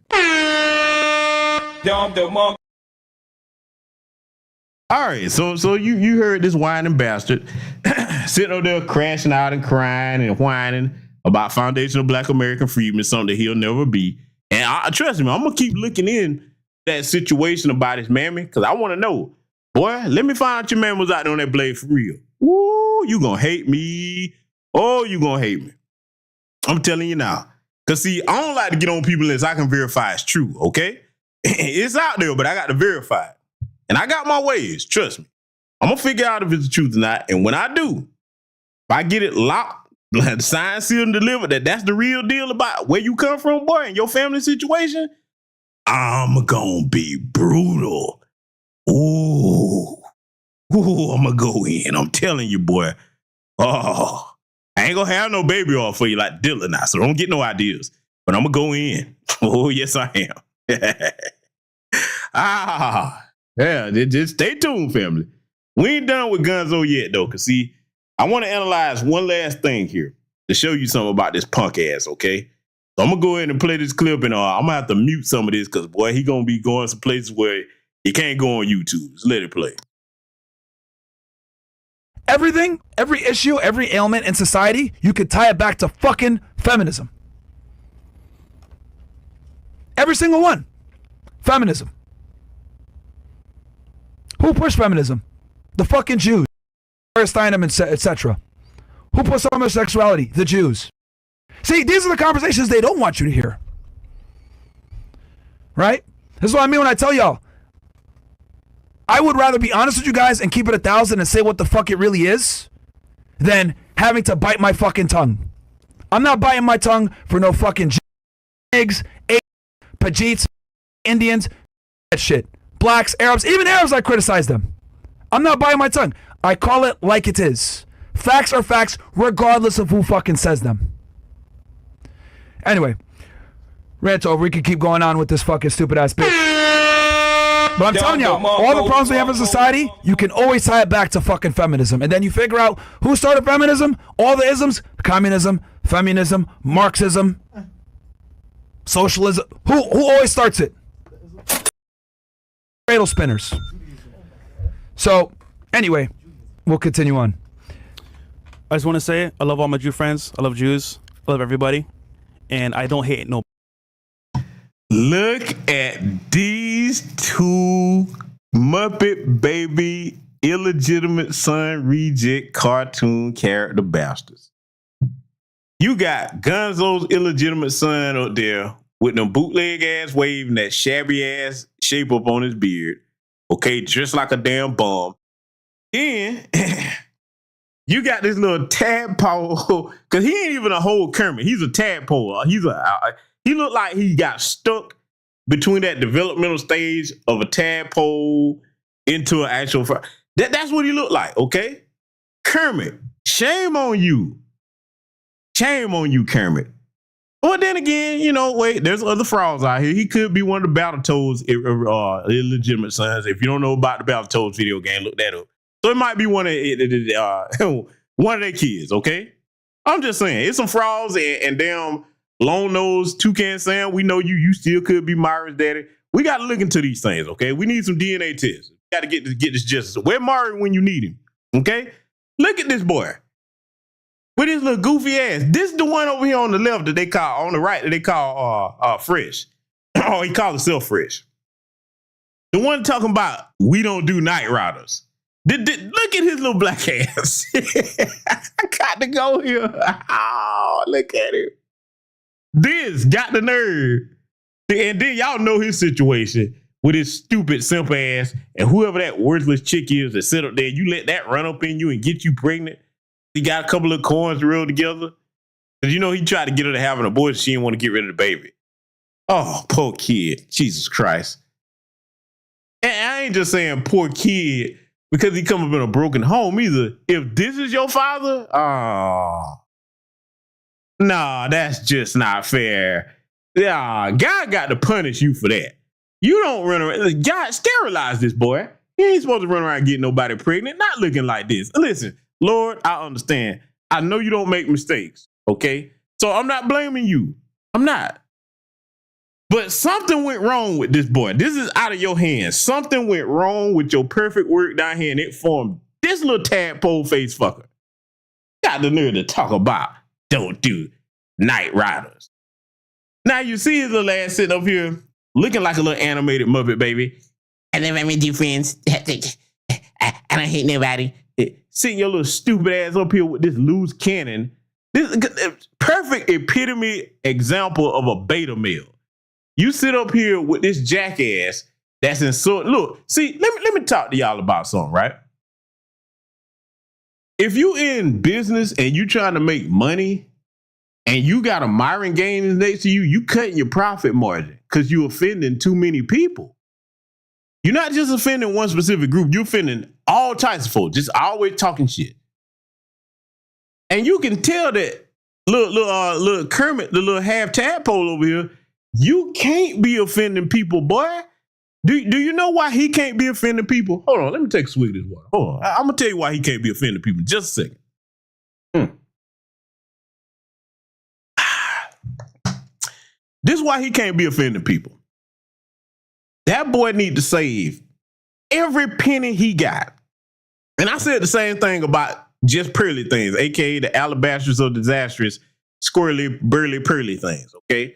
Y'all know I clown her on one of my shows too. Made a fucking fool out home on X, embarrassed the shit out of her. Y'all will see. Listen, the reason why he need to save all these little coins, just like I told Pearl, you need every dime that you got to go find the top tier quality cosmetic surgeon, the premier cosmetic surgeon on the planet. And you walk in that office and tell him, listen, or her, you tell him or her, listen, no expenses spared. I need a whole head transplant. That's what this boy need. This is one little ugly motherfucker, okay? He is. I don't give, you know, I don't judge other men's look. I ain't got to judge him. This is a little ugly motherfucker right here. Huh? Look at this boy, man. You know what else he look like, y'all? Because see, I got jokes. We done broke him down enough. Look, I got jokes. You know what he look like, y'all? Watch this. And you younger people, young folks listen to this, you're going to have to look this up because it's going to be funny in either way. Because before y'all time, how many of y'all remember that damn movie, The Toxic Avenger? Y'all remember that shit? Y'all remember the Toxic Avenger movie? Huh? Y'all remember that? Now tell me he don't look like Toxic Avenger. Only thing this motherfucker missing is a mop in either hand. Cause you know he used to whoop that. Listen, say what you want. Toxic Avenger used to whoop ass with that mop, boy. Yeah, it might be, that might be one of the candidates to be his daddy too.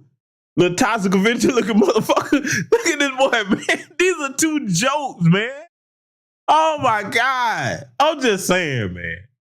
And then too, this is the other thing too. I'm telling you how you know neither one of them really have no real bread like that. Their haircuts be fucked up all the time, man. Look at that shit on top of that boy's head, man. God damn it. Oh, I'm having too much fun with this. Oh, it's so much material to work on. See, listen, they can't get me mad because they're fucking jokes. They're jokes. Their whole lives is dependent upon being little anti-black tethers. See, Myron, even though you got height and all of that, you game goofy as a motherfucker. There's no woman, no self-respecting, attractive woman that will be caught dead nowhere near your punk ass. That's why you got to get the little mid-range cum dumpster white women that you be going after. I ain't seen him with an attractive white woman yet. And I don't even go for him like that, because I can give them that dude like, okay, she got a little shape to her. All right, I ain't seen it yet. You ain't got nothing that no other white boy want to go after. And don't get me started on little half tadpole Toxic Avenger boy over here. What the fuck? Hold up. Hold up. Let me ask a question. This is interactive.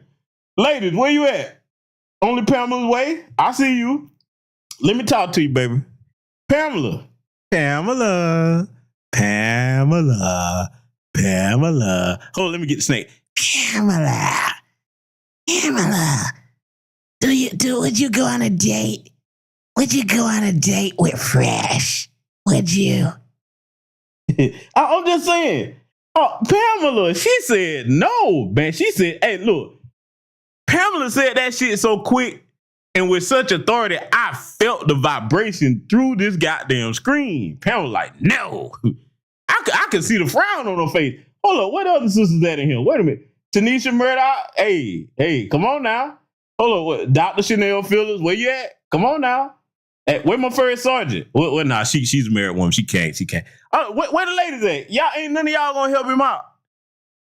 Ain't nobody gonna like, kind of take one for the team, just kind of pick. Look, you ain't got to do nothing with it. Just be seen in public with little tadpole boy. Who gonna do that? Look, Oompa Loompa looking low. Don't he look? Look, that's another thing he look like. See, I thought I was finna let it go. No, they gonna get this word. Tell me he don't look like the little discriminated against Oompa Loompa and Willy Wonka and the Chocolate Face. See, the rest of them was orange. He came out black. They were like, oh, hell no, nigger. That's what they dealing with. Oh, boy. And look, I'm going to tell you right now. Listen, ladies, let me tell you something. Let me find out I catch one of y'all out in public with him. I love you to life, but you going to get this work. You know I'm going to get you.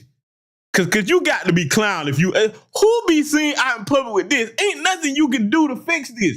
You got to put a mask over this boy's face to be seen out here with him in public. Look how he look, man. Look, and then on top of that, you gonna have the audacity to have that fucked up face and then be mush mouthed on top of that. You got to pick a struggle, homie. You can't have that face. Be mush mouth and have a fucked up haircut. Then you a little stumpy fucker too. Stumpity.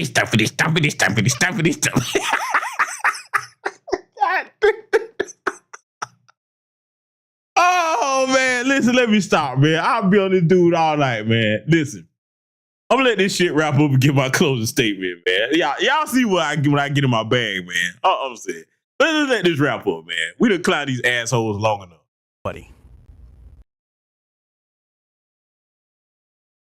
Oh man, listen. Oh Lord Jesus, I should have did that. I'm sorry.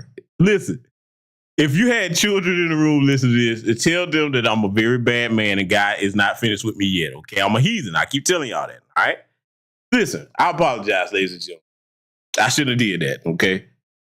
You still need that head transplant, though, boy. You need to go get that. Save your little pennies and coin. Go get your head transplant. Listen, you got the right. Get that cosmetic surgery and fix that bullshit. Okay? I'm just saying. Family, listen. I think I made my point with this here tonight. All jokes aside, remember, as foundational Black Americans, we are a proud and mighty people. We are a people that are the envy of many because they can never be what we are. And that's no disrespect to other people of the lineages. You should be proud of your lineages if you're the type of person that's non-FBA, that respects your land, your ancestors, okay? And see, if you respect your land and your ancestors, you show respect to other people that respect you, especially when you come to the country as a guest, okay? There's nothing about Myron Gaines that's masculine. There's nothing about anybody that he kick it with that sets the example for masculinity. He's the opposite of masculinity, okay? That's what that is. Never let your sons grow up to listen to these idiots and idolize them. Make sure you're on your job and point them to our grandmaster teachers and people that are actually worthy of being role models or being looked up to. Because the number one role model should start in your home with your mother and your father, okay? As Black parents, you better make sure that you're on your job so that your children, no matter who else they look at in the world, they look at you first, all right? So with that said, I think I made my point. We're not going to take our feet off these disrespectful tether snakes. They're going to get this work every chance we get from sun up to sundown, and they're not going to have us stretched out. Because as you see, I clown the shit out of their asses. Bunch of fucking losers. A winner will never be upset at a loser. You got to catch up to where I'm at for me to actually be upset with you about anything. I rest my case.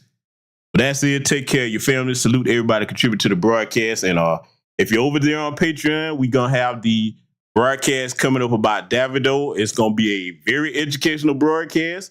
Y'all going to learn some stuff that you did not know before, especially you're not a person that travels regularly. I'm going to go in my bag on that one.